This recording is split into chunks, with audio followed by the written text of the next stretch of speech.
Kannur vision success സ്റ്റോറിയിലേക്ക് പ്രിയ പ്രേക്ഷകർക്ക് സ്നേഹപൂർവ്വം സ്വാഗതം. നമ്മുടെ ഈ എപ്പിസോഡിൽ നമ്മോടൊപ്പം ചേരുന്നത് ഒരു എഴുത്തുകാരനാണ്, സന്തോഷ് ഏച്ചിക്കാനം. അപ്പോൾ എഴുത്തുകാർ പൊതുവേ നമ്മുടെ സക്സസ് സ്റ്റോറിയിൽ വരാറില്ല. പിന്നെ എന്തുകൊണ്ട് വന്നു? അദ്ദേഹത്തിൻ്റെ ബാല്യകാലത്ത് അദ്ദേഹത്തെ ചൂണ്ടി കുടുംബക്കാരും ബന്ധുക്കളൊക്കെ പറയും, ഇവനെപ്പോലെ ആകരുത് എന്ന്. അതിൻ്റെ കുഴപ്പം എന്താണെന്നുള്ളത് നമുക്ക് ചോദിക്കേണ്ടിയിരിക്കുന്നു. എന്തായാലും ആ മനുഷ്യൻ കാസർഗോഡിൻ്റെ മണ്ണിൽ നിന്ന്, ഈ കാസർഗോഡിനൊരു പ്രത്യേകതയുണ്ട്, അവിടുത്തെ ഭാഷകളുടെ ഒരു സംഗമ ഭൂമിയാണത്. കാസർഗോഡിൻ്റെ മണ്ണിൽ നിന്ന് മലയാളികളുടെ ഹൃദയം കീഴടക്കിയ ഒരു എഴുത്തുകാരൻ. ഏതാണ്ട് 1 ഡസനിലേറെ പുസ്തകങ്ങൾ എഴുതി. സിനിമ തിരക്കഥാ രംഗത്തും അദ്ദേഹം സക്രിയ സാന്നിധ്യമാണ്. അദ്ദേഹത്തിൻ്റെ എഴുത്തുകൾ പലപ്പോഴും വിവാദങ്ങൾ സൃഷ്ടിച്ചിട്ടുമുണ്ട്. ഒരു എഴുത്തുകാരൻ എങ്ങനെയാണ് രൂപപ്പെടുന്നത്? സക്സസ് സ്റ്റോറിയിൽ നമ്മൾ വലിയ ജനപ്രതിനിധികൾ, രാഷ്ട്രീയ നേതാക്കൾ, IAS, IPS ഉൾപ്പെടെ പ്രമുഖരായ 150-ലേറെ ആളുകൾ വന്നുപോയി. ആദ്യമായിട്ടാണ് ഒരു എഴുത്തുകാരൻ വരുന്നത്. അപ്പോൾ എഴുത്തുകാരൻ സക്സസ് സ്റ്റോറിയിൽ പറ്റുമോ? പറ്റും. കാരണം എന്താണെന്ന് വെച്ചാൽ, നല്ലൊരു എഴുത്തുകാരൻ സൃഷ്ടിക്കുന്നത് നല്ല കുറേ മനുഷ്യരെയാണ്. നിങ്ങളൊരു പുസ്തകം വായിച്ചാൽ കിട്ടുന്ന അറിവ് നിങ്ങൾ നേരിട്ട് കണ്ട് അനുഭവിക്കുന്നതിന് തുല്യമാണ് വായനയുടെ ലോകത്തിലൂടെ നമ്മൾ കടന്നു ഉണ്ടാകുക. അങ്ങനെ വായനയിലൂടെ ഒത്തിരി നല്ല മനുഷ്യരെ എഴുത്തിലൂടെ സൃഷ്ടിച്ച സന്തോഷ് ഏച്ചിക്കാനത്തോടൊപ്പം നമുക്കൊന്ന് സഞ്ചരിക്കാം. ആ മനുഷ്യനെ ഒന്ന് അറിയാൻ ശ്രമിക്കാം. പ്രേക്ഷകർക്കും അപ്പം സന്തോഷിനും സക്സസ് സ്റ്റോറിയിലേക്ക് സ്വാഗതം. Thank U.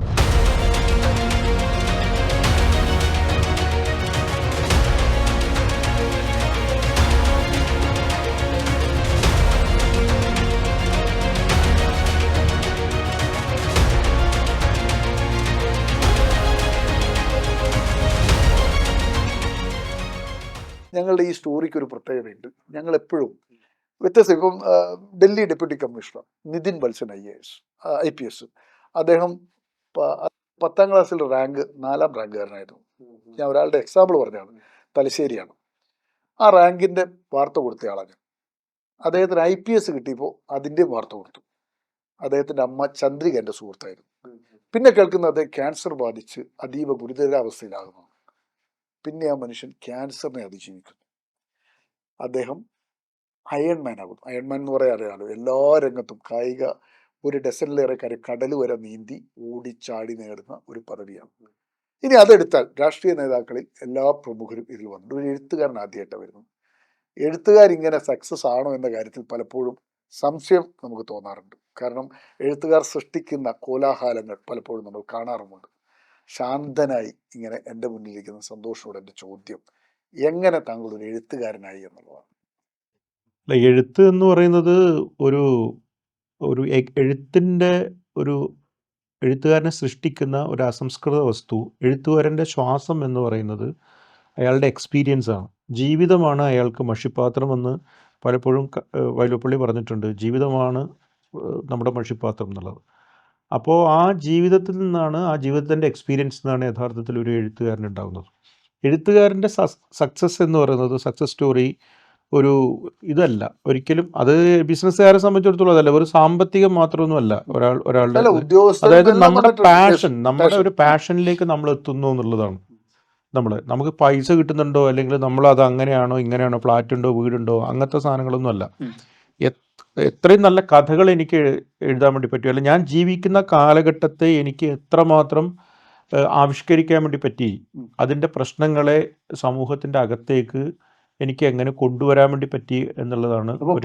ജീവിത യാഥാർത്ഥ്യങ്ങളാണ്, ജീവിത അനുഭവങ്ങളാണ് യഥാർത്ഥത്തിൽ ഒരു മനുഷ്യന്. തീവ്രമായ അനുഭവങ്ങൾ വേണം ഒരു എഴുത്തുകാരൻ രൂപപ്പെടാൻ. തീർച്ചയായിട്ടും. അല്ല, അനുഭവങ്ങൾ ഇല്ലാത്ത, അതായത് അനുഭവങ്ങൾ എന്ന് പറയുന്നത് എന്താണെന്ന് വെച്ചാൽ, ഇപ്പോൾ നിങ്ങളുടെ അനുഭവം, അപ്പോൾ നിങ്ങൾ പറയുന്ന ഒരു കാര്യം, പറയുന്ന നിങ്ങളുടെ ഒരു എക്സ്പീരിയൻസ് എന്നോട് പറഞ്ഞാൽ അത് എൻ്റെ ഒരു അനുഭവമായിട്ട് മാറും. പിന്നെ ഞാൻ തന്നെ എൻ്റെ ജീവിതത്തിൻ്റെ അകത്ത് എനിക്ക് എന്നെ നേരിട്ട് വന്ന് ആക്രമിക്കുന്ന അല്ലെങ്കിൽ സാന്ത്വനിപ്പിക്കുന്ന അനുഭവങ്ങൾ, അത് അനുഭവങ്ങളാവും. പിന്നെ സ്വപ്നത്തിൽ നമ്മൾ കാണുന്ന അനുഭവങ്ങളുണ്ടാവും. പിന്നെ നമ്മൾ യാത്രകളിൽ നമ്മൾ കാണുന്ന അനുഭവങ്ങളുണ്ടാവും. പിന്നെ അതുപോലെ തന്നെ പുസ്തകങ്ങളിൽ നമ്മൾ വായിക്കുന്ന അനുഭവങ്ങളുണ്ടാവും. അപ്പോൾ അനുഭവങ്ങളുടെ തലം എന്ന് പറയുന്നത് വ്യത്യസ്തമാണ്.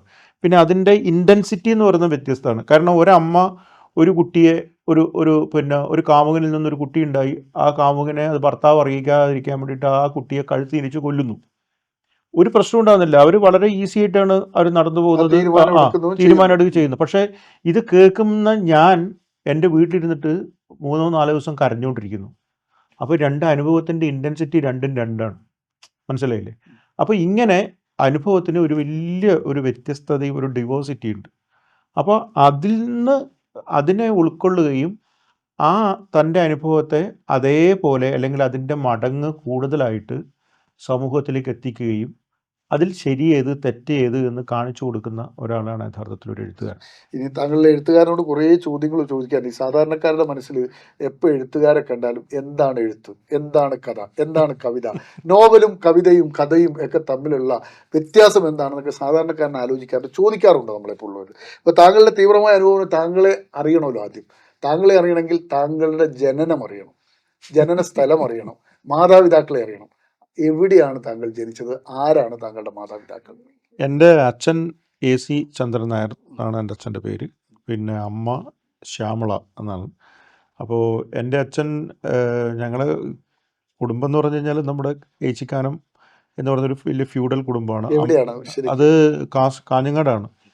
കാഞ്ഞങ്ങാട് അല്ല, കാസർഗോഡ് ജില്ലയിൽ തന്നെ ഏറ്റവും ഫ്യൂഡൽ എന്നുള്ള രീതിയിൽ മാത്രമല്ല, ഒരു നെഗറ്റീവ് മാത്രമല്ല, ഒരുപാട് ഫ്രീഡം ഫൈറ്റേഴ്സ്.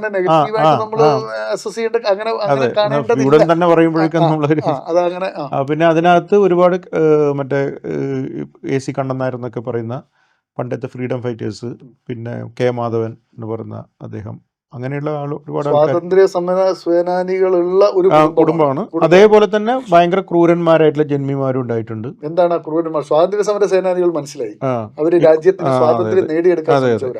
ക്രൂരന്മാരാണെന്ന് പറഞ്ഞു കഴിഞ്ഞാൽ അവിടെ അന്നത്തെ ഫ്യൂഡൽ കുടുംബം, ആ ഫ്യൂഡൽ കുടുംബത്തിൽ നമ്മുടെ കുടുംബം തന്നെയാണ്, അച്ഛൻ്റെ കുടുംബം തന്നെയാണ്, ആ നാട്ടിലെ എല്ലാ കോടതിയും പോലീസ് സ്റ്റേഷനും എല്ലാം തന്നെ ഞങ്ങളുടെ വീട് തന്നെയാണ്. നമ്മുടെ വീട്ടിൽ തന്നെ ഈ ഇതൊക്കെ ഉണ്ടായിരുന്നു. ആ കാലഘട്ടത്തിൽ ജയിലൊക്കെ ഉണ്ടായിരുന്നു. അവിടുന്ന് തന്നെ ശിക്ഷയും മറ്റെല്ലാം അവിടുന്ന് തന്നെ വിധിക്കുന്ന രീതിയിലുള്ള ഒരു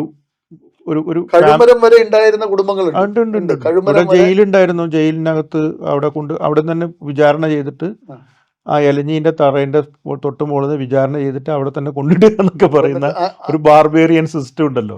അതായത് ഒരിക്കലും നമ്മൾ നിയമ സംവിധാനങ്ങൾക്ക് അപ്പുറത്ത് കിടക്കുന്ന ഇല്ല, നിയമ സംവിധാനം ഇംപ്ലിമെന്റ് ചെയ്തിട്ടില്ല. ബ്രിട്ടീഷുകാരുടെ നിയമ സംവിധാനമായിരുന്നു. അപ്പോൾ അവരുമായിട്ടൊക്കെ വളരെയധികം ചേർന്ന് നിന്ന് പോയ ആളുകളായിരുന്നു. ഞാൻ എൻ്റെ പങ്കളും മാത്രമേ. മാതാപിതാക്കൾ എന്തൊക്കെ ജോലി ചെയ്തിരുന്നു? അച്ഛൻ ഫുട്ബോൾ പ്ലെയർ ആയിരുന്നു. അച്ഛൻ കേരളത്തിൽ തന്നെ അന്ന് അറിയപ്പെടുന്ന ഫുട്ബോൾ പ്ലെയർ ആയിരുന്നു. അച്ഛൻ സാൽഗോകറിന് ഇവിടെ കണ്ണൂർ ബാങ്ക്മാൻസ്, അതുപോലെ തന്നെ ലക്കി സ്റ്റാർ, അന്നത്തെ ഭയങ്കര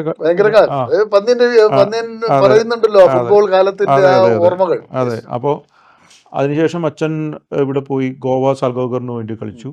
അപ്പോൾ അദ്ദേഹം ഞങ്ങളുടെ കുടുംബത്തിലെ എല്ലാ ആൾക്കാരും എഴുത്തുകാരൊന്നും, എൻ്റെ കുടുംബത്തിൽ എഴുത്തുകാരേ ഇല്ല. അപ്പോൾ എൻ്റെ കുടുംബത്തിൽ ഫുട്ബോൾ പ്ലേയേഴ്സ് ആയിരുന്നു. അച്ഛൻ്റെ മൂത്ത ചേട്ടനും കസിൻസ് ബ്രദേഴ്സും എല്ലാം ഇന്ത്യക്ക്, അതുപോലെ തന്നെ മറ്റേ കാൽടെക്സിന്, മറ്റേ നമ്മുടെ മഹാരാഷ്ട്ര കാൽടെക്സിനൊക്കെ വേണ്ടി കളിച്ച കുറേ ആൾക്കാരൊക്കെ ഉണ്ട്.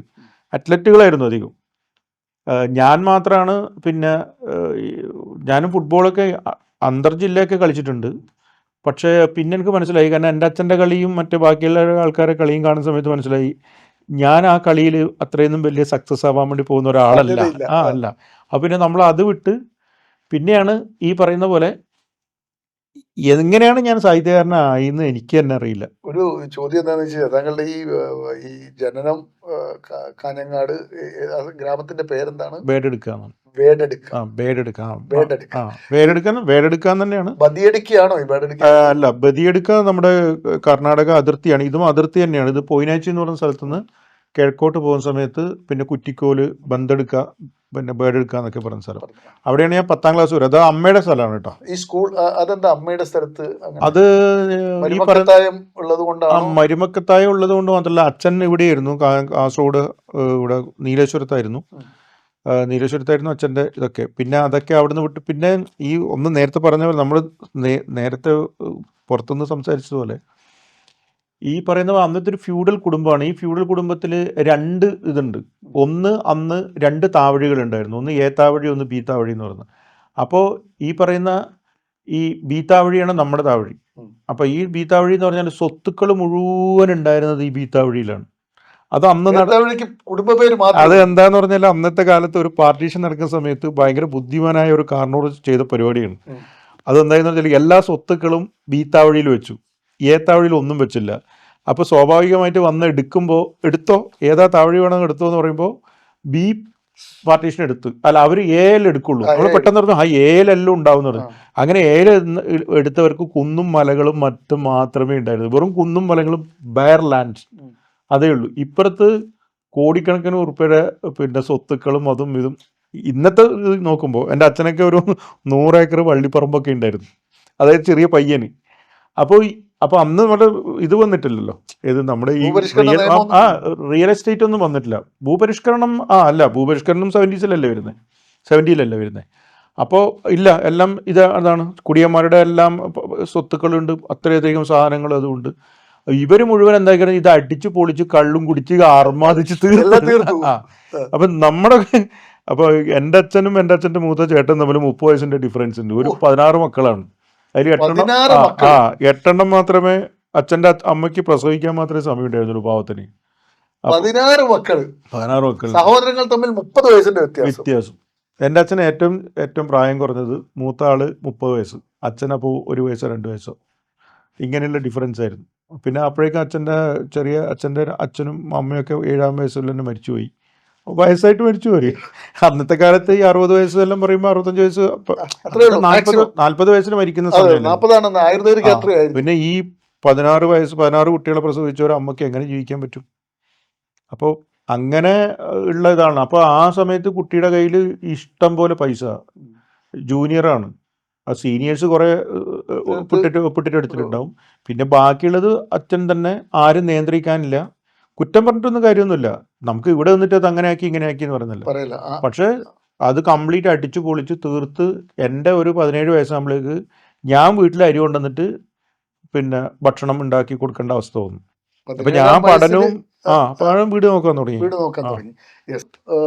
സന്തോഷ്, ഈ 10ാം ക്ലാസ് വരെയുള്ള പഠനം ഏത് സ്കൂളിലായിരുന്നു? ഞാൻ അവിടെ 1ാം ക്ലാസ് മുതൽ 4ാം ക്ലാസ് വരെ തോർക്കുളം എന്ന് പറയുന്നത് നമ്മൾ വീട്ടിൻ്റെ അടുത്ത് തന്നെയുള്ള സ്കൂളിലായിരുന്നു. അത് വീട്ടിൽ നിന്ന് ഒരു 2 കിലോമീറ്റർ നടന്നു പോയിട്ട് പഠിക്കാനുള്ള ദൂരമേ ഉള്ളൂ. പിന്നെ അത് കഴിഞ്ഞിട്ട് പിന്നെ കുണ്ടംകുഴി ഗവൺമെൻറ് സ്കൂളിലേക്കാണ്, അവിടെയാണ് പഠിച്ചത്. അപ്പോൾ അത് വീട്ടിൽ നിന്ന് ഏകദേശം ഒരു 7 കിലോമീറ്റർ ദൂരമുണ്ട്. നടന്നിട്ട് 7 കിലോമീറ്റർ നടക്കും. 14 കിലോമീറ്റർ. സ്കൂൾ കാലഘട്ടം നിങ്ങൾ എങ്ങനെയാണ് ഓർമ്മയിലൂടെ വരിക? ഇന്നത്തെ ആധുനിക കാലഘട്ടം അല്ലല്ലോ അത്. എങ്ങനെയാണ് അതിനെ കാണുന്നത്? സ്കൂൾ കാലഘട്ടം എന്ന് പറയുന്നത് പിന്നെ ഇത് തന്നെയാണ്. അത് നമ്മൾക്ക് നമ്മളത് അറിയുന്നില്ല, പക്ഷെ പിന്നീട് നമ്മൾ എഴുത്തിലേക്ക് അത് കടന്നു വരുന്നത്. ഈ നമ്മൾ കാട്ടിലൂടെയൊക്കെ നടന്നു പോകുന്നത്, ഈ കാട്ടിലൂടെ ബെയർ ഫൂട്ടായിട്ടാണ് നടന്നു പോകുന്നത്. ഞാൻ ചെരുപ്പ് 9ാം ക്ലാസ് കഴിഞ്ഞിട്ടാണ് ഞാൻ ചെരുപ്പിട്ടിരിക്കുന്നത്. അപ്പോൾ നമ്മൾ പിന്നെ ഈ കാട്ടിലൂടെ നടന്നു പോകുന്നപ്പോൾ കാട് മാത്രമല്ല, മറ്റേ മൈതാനവും ഇത് കാലികൾ, അതുപോലെ തന്നെ പിന്നെ പക്ഷികൾ, ഈ പിന്നെ മൊയിലുകൾ, എല്ലാ പന്നി കുഞ്ഞുങ്ങൾ, ഇതെല്ലാം ഉണ്ടാവും. ഇപ്പം ഞാനിത് പറയുമ്പോൾ മുയലിനൊക്കെ ഞാൻ മുയലൊക്കെ ഉണ്ടായിരുന്നു. ഞങ്ങൾ പക്ഷികളോട് വർത്തമാനം പറഞ്ഞിട്ടും ഇതൊക്കെയാണ് നമ്മൾ പോകുന്നത്. അപ്പോൾ ഈ നമ്മൾ കാട്ടിൽ നിന്നുള്ള പഴങ്ങൾ മുഴുവൻ പല പല പഴങ്ങളുണ്ടല്ലോ, ഈ കൊട്ടപ്പഴം, അത് ഇത് എന്നെല്ലാം പറയുന്ന കാരപ്പഴം, ഇതൊക്കെ പറിച്ചിട്ട് ഇതിലൊക്കെ തിന്ന് ഇങ്ങനെ ജോളി അടിച്ചിട്ടാണ് നമ്മൾ പോകുന്നത്. മഴയത്ത് പോകുന്ന സമയത്ത് ഒരിക്കലും കുടയെടുത്തതായിട്ട് എനിക്ക് ഓർമ്മയില്ല. നമ്മൾ പുസ്തകം എടുത്തിട്ട് മറ്റേ പ്ലാസ്റ്റിക്കിൻ്റെ കവറിൽ പൊതിഞ്ഞിട്ട് നമ്മൾ എവിടെ വെച്ചിട്ട് പിന്നെ ഫുൾ മഴ നനഞ്ഞിട്ടാണ് പോകുന്നത്. സ്കൂളിലൊക്കെ പോയി കഴിഞ്ഞാൽ, നമ്മുടെ റൂമിലൊക്കെ മഴക്കാലത്ത് പോയി കഴിഞ്ഞാൽ, നമ്മുടെ ക്ലാസ് റൂമിൽ വേണമെങ്കിൽ ഒരു തോണി ഇറക്കി കഴിഞ്ഞാൽ അത്യാവശ്യം തുഴഞ്ഞു പോകാൻ വേണ്ടി പറ്റുന്ന രീതിയിൽ വെള്ളം ഉണ്ടാവും. അപ്പോൾ ക്ലാസ് റൂമിൽ ഇങ്ങനെയല്ലേ കംപ്ലീറ്റ് മുടിയൊക്കെ ആക്കിയിട്ട് മാഷ് ചീത്ത പറയും. ഒന്നുമില്ല. പിന്നെ ഇടയ്ക്ക് കുടയും കാര്യങ്ങളൊക്കെ എടുക്കും. ആ കുടയൊക്കെ ചിലപ്പോൾ പറന്നു പോകും കാറ്റിന്, ഇടി വെട്ടും, വെള്ളങ്ങളൊക്കെ മറ്റേ തോടുകളൊക്കെ നിറഞ്ഞൊഴുകും.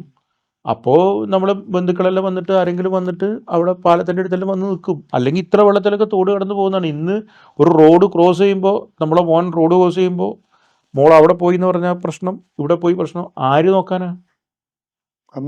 അനിശ്ചിതാവസ്ഥയിലാണ് ജീവിച്ചുകൊണ്ടിരിക്കുന്നത്. പിന്നെ പഠിപ്പിക്കുന്നുണ്ടോ എന്നുള്ളത് നോക്കുന്നുണ്ട്. അച്ഛനെല്ലാം അവസാനം ഒരു ABCD ഒക്കെ പറഞ്ഞു തരും, കുറച്ച് കണക്കൊക്കെ പറഞ്ഞു കൊടുക്കും. അല്ലാതെ ട്യൂഷനില്ല, ഇതൊന്നുമില്ല. ഇത്രയും ഒന്ന് ആലോചിക്കുക. രാവിലെ 6-7 കിലോമീറ്റർ നടത്തും സ്കൂളിലേക്ക് എത്തണമെങ്കിൽ എത്ര സമയത്ത് പോകണം സ്കൂളിൽ നിന്ന്, വീട്ടിൽ നിന്ന്. പിന്നെ തിരിച്ചെഴുത്തുന്നപ്പോൾ അതിൻ്റെ ഇടയിൽ വരുമ്പോൾ കളിയും, വഴിന്ന് കളി. ഇതെല്ലാം കഴിഞ്ഞ് ഏതോ സമയത്താണ് എത്തുന്നത്. വീട്ടിൽ നിന്ന് വന്നു കഴിഞ്ഞുകൊണ്ടെന്നെ തോട്ടിൽ പോയി ചാടി കുളിച്ച് തിരിച്ചു വന്നു, ഭക്ഷണം കഴിച്ച് കിടന്നുറങ്ങി. അതിൻ്റെ ഇടയിൽ വായിച്ചു.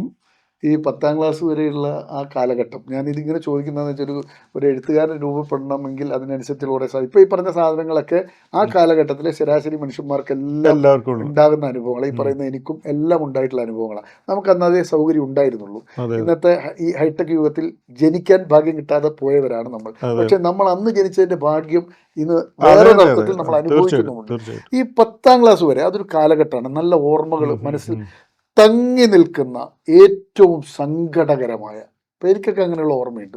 എൻ്റെ ചെറുപ്പത്തിലൊക്കെ ഒരു ഒരു ഒരു എൻ്റെ കുടുംബത്തിൽ എനിക്ക് തരാതെ എൻ്റെ കുടുംബത്തിലെ അംഗങ്ങൾക്ക് എൻ്റെ ഒരു പിതൃ സഹോദരി അവരുടെ മക്കൾക്ക് മുട്ട പുഴുങ്ങിയത് കൊടുക്കുന്നത് കണ്ട് ഞാനിങ്ങനെ ഒരു മുട്ട പുഴുങ്ങിയത് തിന്നാൻ കഴിയാതെ എന്നെ സങ്കടം, ഇന്നും ആലോചിക്കുമ്പോൾ എനിക്കത് സങ്കടം വരും.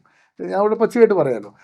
നിങ്ങളുടെ ജീവിതത്തിൽ ഇതിപ്പോൾ എൻ്റെ ജീവിതത്തിൽ ഈ ഒരു ഡിസ്ക്രിമിനേഷൻ്റെ ഒരു പ്രശ്നം അല്ല.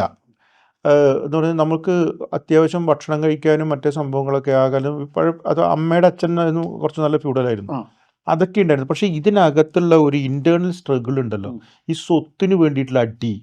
ഈ മുത്തച്ഛൻ എന്താണെന്ന് വെച്ചാൽ അമ്മയുടെ അച്ഛൻ എൻ്റെ അച്ഛന് കാസർഗോഡ് അല്ല ഇവിടെ നീലേശ്വരത്ത് ഒരു വലിയ വീടും കാര്യങ്ങളൊക്കെ ഉണ്ടായതാണ്. അപ്പോൾ അതിൽ വേറൊരു ചേട്ടനും കൂടി പാർട്ടീഷൻ ഉണ്ടായിരുന്നു. അപ്പോൾ ചേട്ടനത് വിൽക്കണം.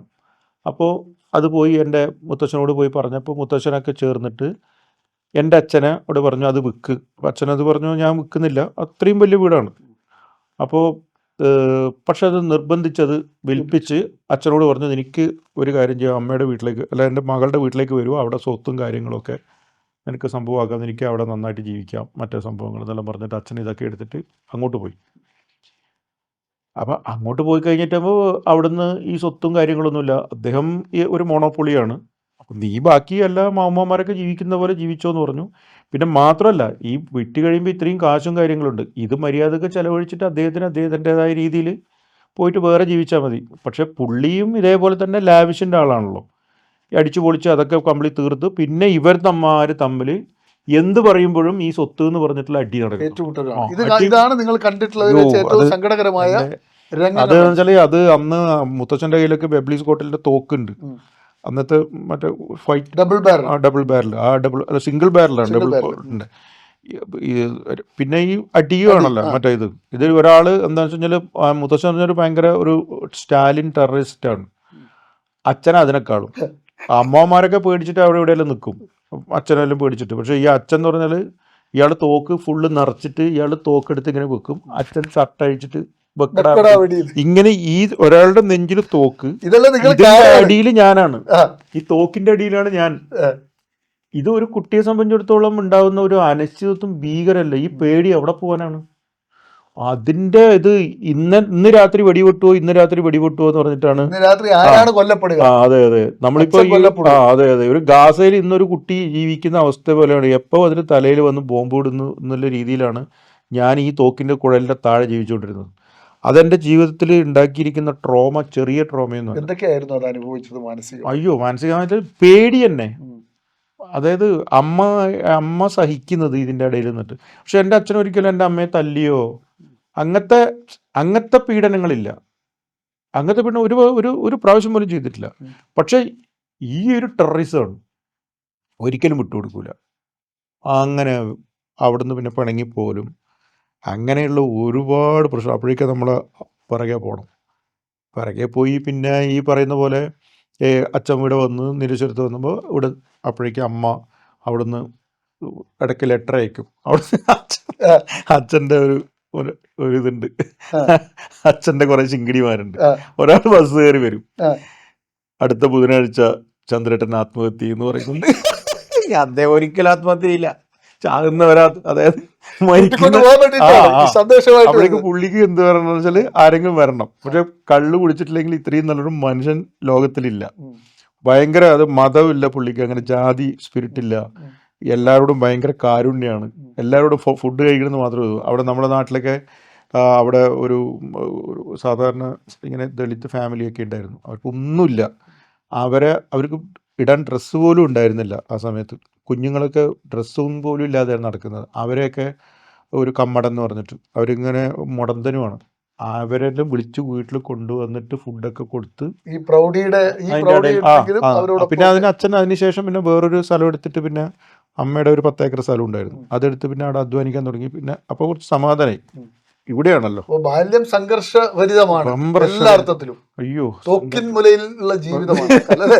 ശരിക്കും പറഞ്ഞ ഗാസ പറയുമ്പോ ഈ പറഞ്ഞ രംഗം ആലോചിക്കുമ്പോ ഈ ഈ രണ്ടുപേരുടെ രാത്രി നടുക്ക് ഇന്ന് രാത്രി എങ്ങനെയെങ്കിലും ഒന്ന് പോയാൽ മതി നേരം വെളുത്ത് കിട്ടിയാൽ മതി എന്നുള്ള ചിന്തയായിരുന്നു. അതിൻ്റെ ഇടയിലാണ് നമ്മൾ ഈ പഠനവും കാര്യങ്ങളും. അങ്ങനെ ഈ നിങ്ങളിപ്പോൾ നേരത്തെ പറഞ്ഞ പോലെ പിന്നെ ഡിസ്ക്രിമിനേഷൻ ഇല്ല, ഇങ്ങനെ അത് തരുന്നില്ല ഇത് തരുന്നില്ല. പിന്നെ ഡിസ്ക്രിമിനേഷൻ ഉണ്ടായിരുന്നു വെച്ചാൽ എൻ്റെ അച്ഛൻ്റെ അമ്മാവനുണ്ടായിരുന്ന ഒരാൾ, അയാൾ മറ്റേ കാറും മറ്റു സാധനങ്ങളൊക്കെ ഉണ്ടായിരുന്ന ആളാണ്. അപ്പം നമ്മൾ ഈ അത് വേറൊരു സ്ഥലത്ത് നിന്ന് അച്ഛൻ പിന്നെ വേറൊരു സ്ഥലം പോയിട്ട് അവിടുന്ന് പിന്നെ 7 കിലോമീറ്ററായി നടക്കാൻ.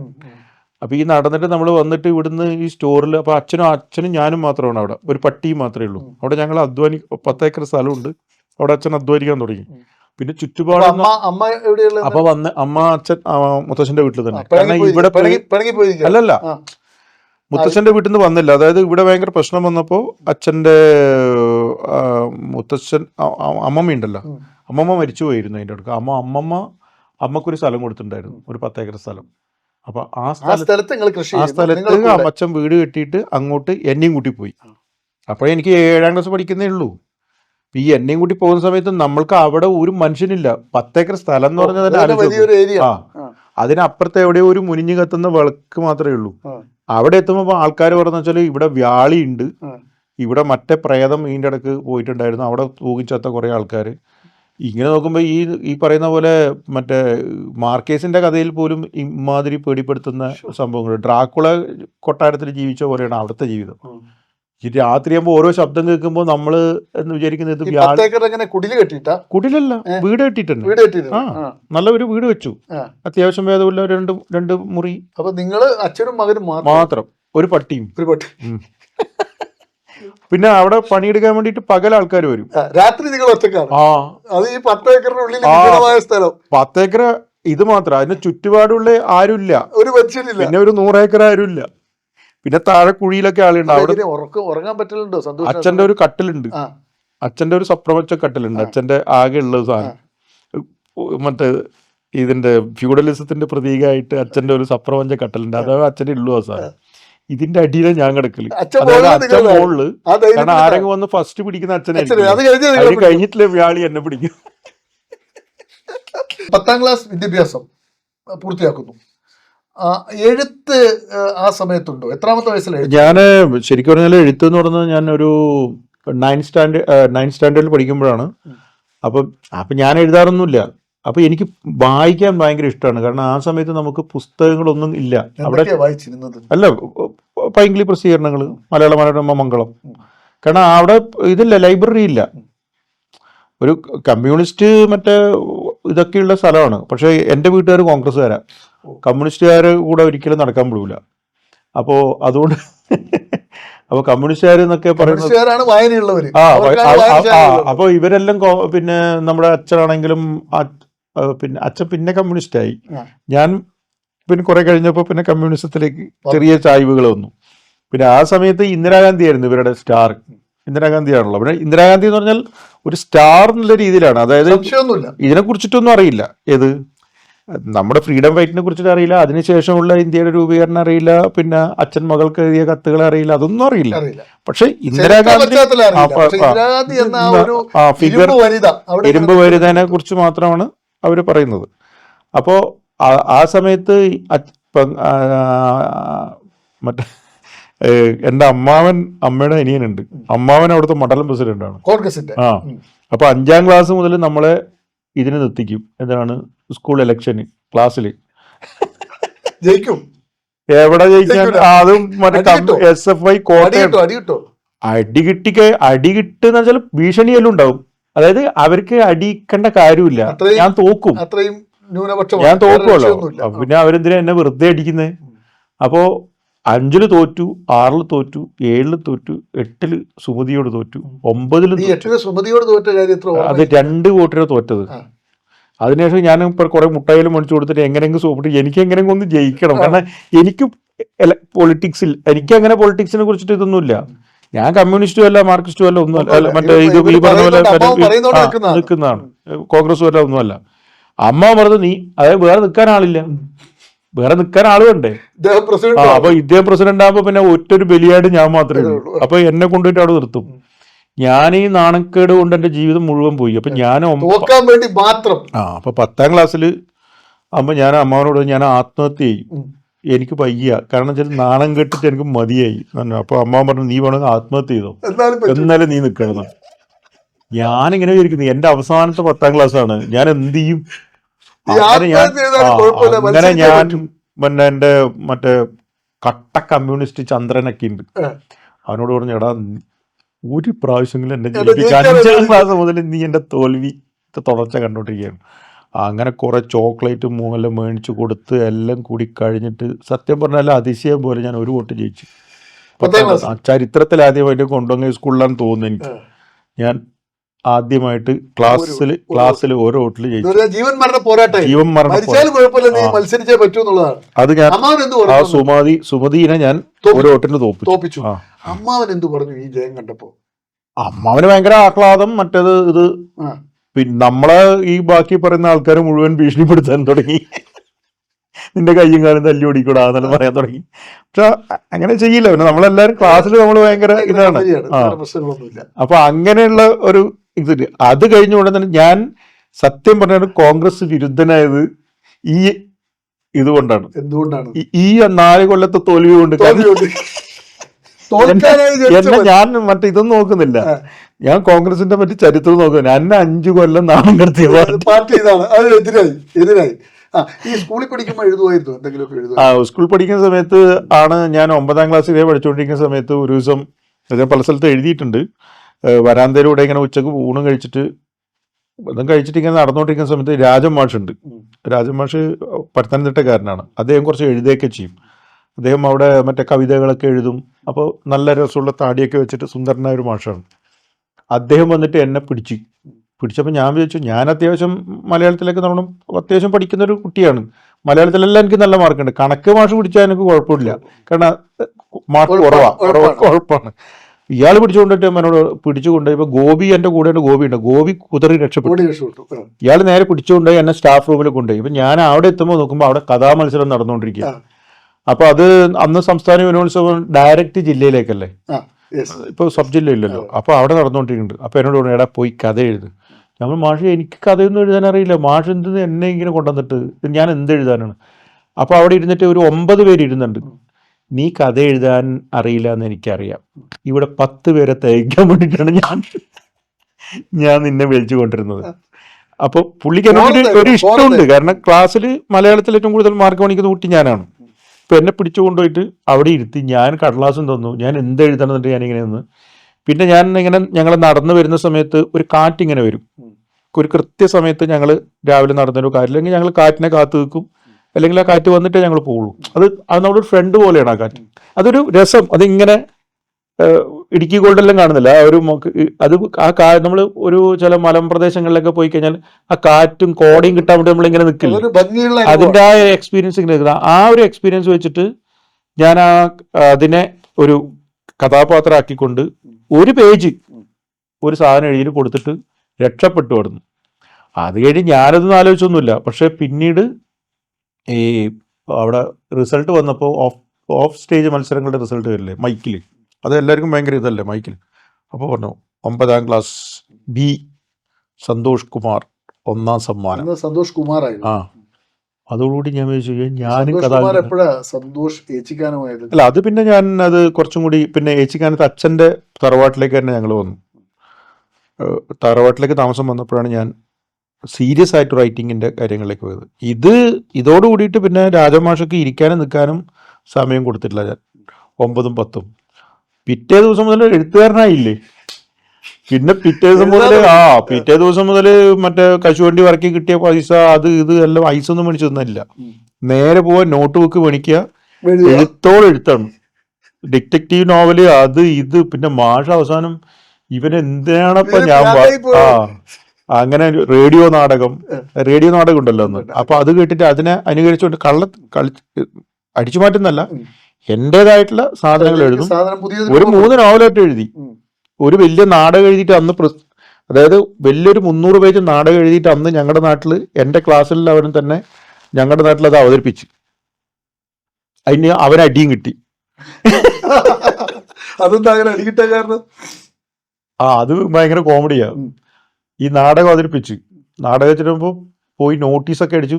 അന്ന് ആലോചിച്ച് നോക്കണം. വലിയ പണിയാ, ആ വലിയ പണിയാ. നാരായണെന്ന് പറഞ്ഞിട്ട് എൻ്റെ അവനും എഴുത്തും പരിപാടിയൊക്കെ സൂക്കേടുണ്ട്. അപ്പോൾ ഇവൻ അവിടെ പോയിട്ട് നോട്ടീസൊക്കെ അടിച്ചു വന്ന് നാടകം സ്റ്റേജ് ചെയ്തു. എത്ര വയസ്സുള്ള കുട്ടിയാണ് നോക്കണം. 9 ക്ലാസ് പഠിക്കുന്ന കുട്ടികളാണ് ഇത് ചെയ്യുന്നത്. അന്നത്തെ കാലത്ത് വേറൊന്നും ഇല്ലാത്തതുകൊണ്ട് നാട്ടുകാർ മുഴുവൻ നാടകം കാണാൻ വേണ്ടി വന്നു. ഈ കുട്ടികൾ അവതരിപ്പിക്കുന്ന സാബു അങ്ങനെ കുറേ ആൾക്കാരുണ്ട്. അപ്പം എന്നെ വീട്ടിൽ നിന്ന് വിടൂല. നമ്മൾ ഈ പണ്ടേ പുറത്തൊന്നും പോയി അങ്ങനെ ദാരിദ്ര്യമായിരിക്കും, എന്നാലും പുറത്തേക്ക് വിടൂല. നാടകം കാണാൻ പോക്ക് അങ്ങനെ awkward ആയിട്ടാണ്. എൻ്റെ നാടകമാണ്. ആ. അപ്പം ഞാൻ ഈ നാടകം കാക്കാൻ വേണ്ടിയിട്ട് ഞാൻ എൻ്റെ വീട്ടിൻ്റെ മുമ്പിൽ ഒരു മരമുണ്ട്. അതിൻ്റെ മുകളിൽ തുഞ്ചത്ത് കയറിയിട്ട് അവൾ അതിനെ പിടിച്ചിട്ട് നിന്നു. ദൂരത്ത് കേൾക്കുമല്ലോ, എന്നാലും കേൾക്കുന്നില്ല അത്. അപ്പം അങ്ങനെ പിറ്റേ ദിവസം നാടകമെല്ലാം കഴിഞ്ഞ് പിറ്റേ ദിവസം ഞാൻ നടന്നു പോകുമ്പോൾ നമ്മൾ നാട്ടിലൊരുത്തരുണ്ട്. അപ്പോൾ അവനിങ്ങോട്ട് വന്നു. അവൻ ഭയങ്കര ജിമ്മനാണ്, നാടൻ പണിയെടുത്തിട്ട് ജിമ്മായതാണ്. അപ്പോൾ അങ്ങനെ ജിമ്മൻ വന്നിട്ട് എന്നോട് ചോദിച്ചു, നീയാണോ ജയൻ്റെ സ്റ്റൈലിൽ നീയാണോ ആ നാടകം എഴുതിയത്? അപ്പം അതെ ഞാനിലാണ് ചേട്ടാ, ഞാൻ നാടകം എഴുതിയത്. നീ ഇങ്ങനെയുള്ള നാടകങ്ങളൊക്കെ എഴുതുമല്ലേ എന്ന് പറഞ്ഞു. ഞാൻ പറഞ്ഞു അതെ, ഞാനിങ്ങനെ ടക്കേന്ന് പറഞ്ഞൊരു അടി വിടൽ എൻ്റെ കണ്ണിന്ന് നക്ഷത്രം പോയി. അപ്പം മേലാൽ നീ ഇത്തരത്തിലുള്ള നാടകം എഴുതിയത് കയ്യും കാലും ഞാൻ തല്ലി ഓടിക്കൂടാ എന്ന് പറഞ്ഞിട്ട് പുള്ളി പോയി. എനിക്കിതിൻ്റെ എന്തിനാണ് തല്ലിയതെന്ന് എനിക്ക് ആകെ നാണം കെട്ടായി. ആളുകൾ കാണുന്നുണ്ട്. അല്ല, ഒഴിഞ്ഞ സ്ഥലത്ത് നിന്ന് കിട്ടിയത്. പക്ഷെ എന്നാലും അവന് അത്ര വലിയ പ്രായമൊന്നുമില്ല. അപ്പം അവന് ഏകദേശം ഒരു 18 വയസ്സ് 19 വയസ്സുണ്ടാവും. എനിക്ക് 14 വയസ്സല്ലേ ഉള്ളൂ. അപ്പം ഞാൻ ഈ അടിയും കിട്ടിയിട്ട് അവനെ എതിർത്ത് നമുക്ക് തോൽപ്പിക്കാൻ പറ്റില്ല. അവൻ അടിച്ചിട്ട് പോയി. അവൻ പണി നിർത്തി, അവൻ പണി കൃത്യമായിട്ട് ചെയ്തു, അവൻ പോയി. അന്നത്തെ പണിക്ക് പോയിട്ടുണ്ടാവും. അപ്പം ഞാനിത് തല്ലും കൊണ്ടിട്ട് എനിക്കിത് അച്ഛനോട് പറയാൻ പറ്റുമോ, ആരോടും പറയാൻ പറ്റുമോ? ഞാൻ എന്നിട്ട് പറഞ്ഞിട്ട് അവസാനം നാരായണൻ്റെ അടുത്തേക്ക് പിറ്റേ ദിവസം നാരായണനെ കണ്ടു. നാരായണോട് ചോദിച്ചു, എന്തിനാ അവൻ എന്നെ തല്ലിയല്ല? പറഞ്ഞു, ഇന്നലെ വലിയ സംഭവം നടന്നൂടാ. എന്ത്? ആ നാടകം മുടങ്ങി. അപ്പോൾ എന്താന്ന് പറഞ്ഞു കഴിഞ്ഞാൽ നാടകമെല്ലാം കഴിച്ച് അവസാനം മുതലാളിനെ തൊഴിലാളികൾ അവസാനം വിപ്ലവം നടത്തിയിട്ട് തട്ടിക്കളയുന്നതാണ് രാജശേഖരൻ മുതലാളി. അപ്പോൾ ഇത് ഇപ്പം ഇൻകുലാബ് സിന്ദാബാദ് മറ്റേ ഇത് മാത്രമേ ഉള്ളൂ. അപ്പോൾ ഈ തല്ലിയവൻ ഈ പറഞ്ഞ പോലെ ഈ RSSലുള്ള ഒരുത്തനാണ്. അപ്പോൾ RSS അവിടെ തുടങ്ങി വരുന്നതിൽ ശാഖയല്ലോ. അപ്പോൾ എന്താക്കിന്ന് പറഞ്ഞാൽ ഈ അഭിനയിച്ചുകൊണ്ടിരിക്കുന്നവന് RSS മറ്റൊന്നും കൊണ്ടൊന്നുമല്ല, ഇവൻ കമ്മ്യൂണിസ്റ്റ് പാർട്ടിക്കാരനാണ്, പയ്യന്മാരാട്ടോ. അവനെ കണ്ടപ്പോൾ അവന്റെ പേര് വിളിച്ചിട്ട് തെരുവ്. നാടകത്തിൽ അവനില്ല, ആ രംഗത്തിലില്ല. ഒരു ഓഡിയൻസിൽ ഒരുത്തനെ കണ്ടു. രാജശേഖരൻ നായരെ മറ്റേന്നിട്ട് അവിടെ നിന്ന് തെറി വിളിക്കേണ്ടത് രാജശേഖരൻ നായർ, അതായത് മെയിൻ കഥാപാത്രമായ വില്ലനെ തെറി വിളിക്കേണ്ടതിന് പകരം തെറി വിളിച്ച് അവൻ അവിടെ നിന്ന് വെച്ചാൽ ആ മൈക്കിന്റെ തൂട് 4 ആള് കൂടിയിട്ട് എടുത്തിട്ട് പോയി. മൈക്ക് പോയിക്കൊണ്ടിരിക്കുകയാണ്. നാടകം അതോടുകൂടി അവസാനിച്ച് അടിയും കിട്ടി. അവനാണ് ഈ രംഗത്ത് അവനാണ് പിറ്റേ ദിവസം വന്നിട്ട് ഞാൻ എഴുതിയ ഡയലോഗാണെന്ന് പറഞ്ഞിട്ടാണ് എന്നെ തല്ലിയത്. അവന്റെ സ്വന്തം ഇഷ്ടപ്രകാരം പറഞ്ഞ ഡയലോഗ് നിങ്ങൾക്കൊരു ബന്ധവുമില്ല, എനിക്കൊരു ബന്ധമില്ല, ഞാനിങ്ങനെ ഒരു സാധനം പറഞ്ഞിട്ടില്ല. പിറ്റേ ദിവസം അവൻ പറഞ്ഞ നീ അങ്ങനത്തെ നാടകം എഴുതോടാ. ഞാനല്ല എഴുത്തുകാരൻ, അത് അനൗൺസ് ചെയ്തിട്ടില്ലേ നേരത്തെ, എന്നെ അറിയാലോ ആ നാട്ടിലെ ചക്കനാണെന്ന്. അങ്ങനെയാണ് അടി കിട്ടി. അടിയിൽ നിന്ന് എന്ത് പാഠം പഠിച്ചു? അടിയിൽ നിന്ന് എന്ത് പാഠം പഠിച്ചു പറഞ്ഞാൽ ഇങ്ങനെ എഴുതിക്കൂടാന്ന് പാഠം പഠിച്ചിട്ടൊന്നുമില്ല. എഴുത്ത് എന്ന് പറയുന്നത് ചെറിയ ഒരു പരിപാടിയല്ല. എഴുതാൻ കുറച്ച് ധൈര്യം വേണം. ധൈര്യമുള്ളവർക്ക് മാത്രം. ചെറിയ വട്ടാണെന്ന് പറയുന്നത് അല്ല വൈക്കം മുഹമ്മദ് കുറിച്ച് ബേപ്പൂർ സുൽത്താനെ കുറിച്ചൊക്കെ പറയുന്നുണ്ട്. ചെറിയ അദ്ദേഹത്തിന്റെ അയൽവാസിയായ ഒരു മജീഷ്യൻ ഉണ്ട്, പ്രദീപ് കുട്ടികൾ. അപ്പൊ അദ്ദേഹമായിട്ട് സംസാരിക്കുമ്പോഴെല്ലാം പറയുന്നുണ്ട്, ഇതൊരു വല്ലാത്തൊരു മാനസികാവസ്ഥയിലേക്ക് മനുഷ്യൻ മാനസികാവസ്ഥയിലേക്ക് എന്നല്ല, വട്ട് എന്ന് അതിനെ പറയാൻ വേണ്ടി പാടില്ല. നമ്മള് ഈ അല്ല, ഇത് എന്താന്ന് വെച്ച് കഴിഞ്ഞാല് ഒരു ക്രിയേഷനാണ്. നമ്മളെ ഒരു പുതിയ ലോകം ഉണ്ടാക്കിക്കൊണ്ടിരിക്കുകയാണ്. അതായത് നിലവിലുള്ള ലോകത്തിൽ നിന്ന് വ്യത്യസ്തമായിട്ട് നമ്മളിപ്പോൾ ഒരു ഭയങ്കരമായിട്ട് നമ്മൾ പറഞ്ഞ പോലെ നിങ്ങൾ ഒരുപാട് പണ്ട് ഒരു ഒരു പത്രപ്രവർത്തകൻ എന്ന നിലയിൽ ഒരുപാട് കൊലപാതക രാഷ്ട്രീയങ്ങൾ റിപ്പോർട്ട് ചെയ്ത ഒരാളാണ്. നിങ്ങൾ അത് റിപ്പോർട്ട് ചെയ്തുകൊണ്ടിരിക്കുമ്പോൾ നിങ്ങൾ വിചാരിച്ചിട്ടുണ്ടോ ഇത് നടന്നുകൊണ്ടിരിക്കണം എന്ന് വിചാരിച്ചിട്ടുണ്ടോ? ഇല്ല, ഒരിക്കലും നടക്കാതിരിക്കാൻ വേണ്ടിയിട്ടാണ് നമ്മൾ ചെയ്തുകൊണ്ടിരിക്കുന്നത്. അപ്പൊ അതുകൊണ്ട് ഒരു എഴുത്തുകാരൻ ഒരു സ്ഥലത്ത് ഒരു പ്രശ്നം നമ്മൾ അവതരിപ്പിക്കുമ്പോൾ ആ സ്ഥലത്ത് അങ്ങനെ ഇനി നടക്കാൻ വേണ്ടി പാടില്ല എന്ന് നമ്മൾ വിചാരിക്കുകയാണ്. എന്നിട്ട് നമ്മുടേതായിട്ടുള്ള സമാധാനത്തിന്റെ ഒരു ലോകം നമ്മൾ സൃഷ്ടിക്കുകയാണ്. അതാണ് ഒരു ക്രിയേറ്റിവിറ്റി എന്ന് പറയുന്നത്. ആ ലോകത്തിലാണ് നമ്മൾ ജീവിക്കേണ്ടതെന്ന് നിരന്തരം പറഞ്ഞുകൊണ്ടിരിക്കുകയാണ്. ഇതല്ല ലോകം, ആ ലോകമാണ്. അപ്പോ അങ്ങനെ ഒരു ലോകം ക്രിയേറ്റ് ചെയ്യുന്ന ഒരാളാണ് ഒരു ക്രിയേറ്റർ, ഒരു റൈറ്റർ. ഇനി രണ്ടാമത്തെ ഒരു ചോദ്യം, 10ാം ക്ലാസ് കഴിഞ്ഞിട്ട് പിന്നെ എങ്ങോട്ടാണ്? 10ാം ക്ലാസ് കഴിഞ്ഞിട്ട് ഞാൻ അവിടെ നിന്ന് നല്ല മാർക്കൊക്കെ ഉണ്ടായിരുന്നു. ഞങ്ങളുടെ സ്കൂളിൽ നല്ല മാർക്ക്. ഒരു മോഹം എന്താകണമെന്ന് ആഗ്രഹിച്ചിരുന്നു? എൻ്റെ ജീവിതത്തിൽ എനിക്ക് അന്നും ഇന്നും എന്നും എഴുത്തുകാരനാകണമെന്ന് മാത്രമേ ഞാൻ ആഗ്രഹമുള്ളൂ.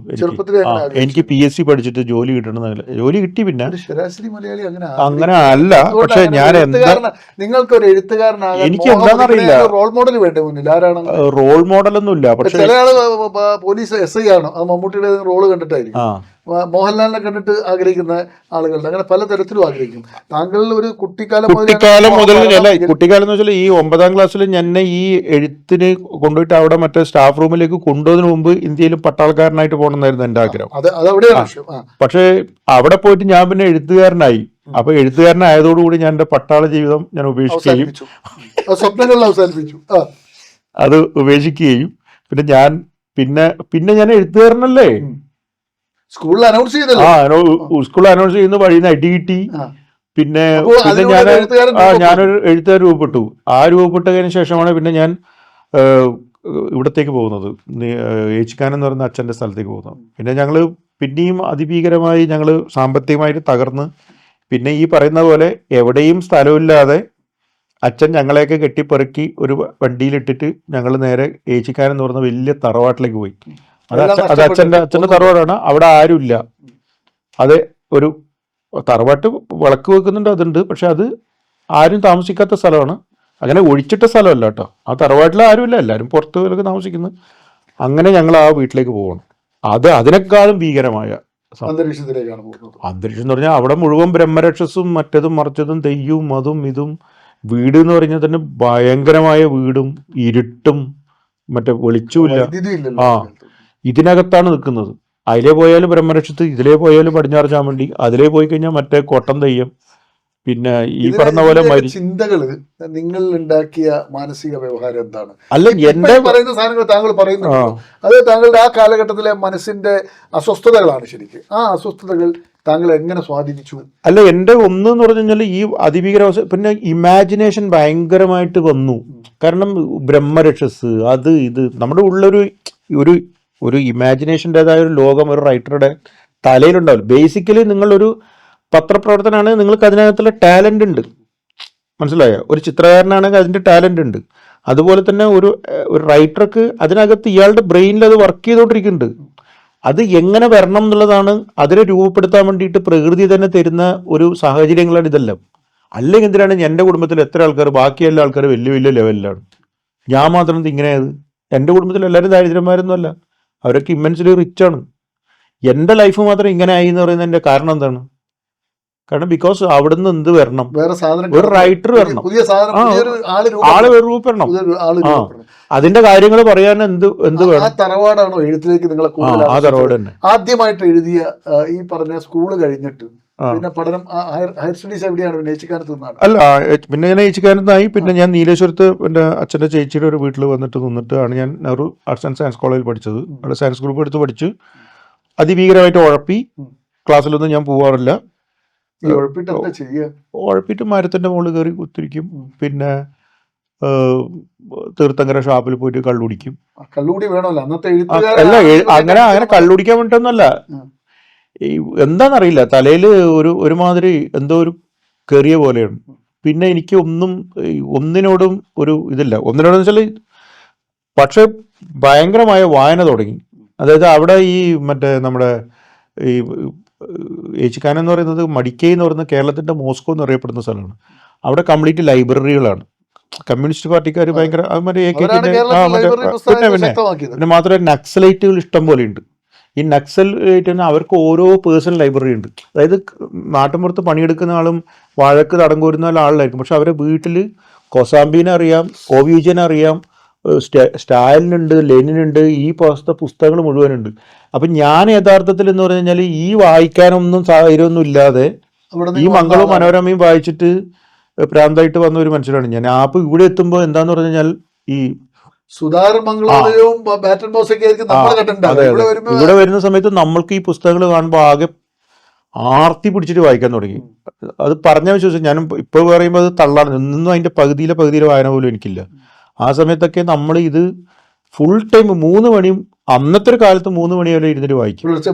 അത് ഒരു ദിവസം ഒരു പുസ്തകം തീർക്കണം എന്നൊക്കെ പറഞ്ഞിട്ടാണ് നമ്മളെ പരിപാടി. അപ്പോൾ ഇതിങ്ങനെ വായിച്ച് അത് എവിടുന്ന് തുടങ്ങി.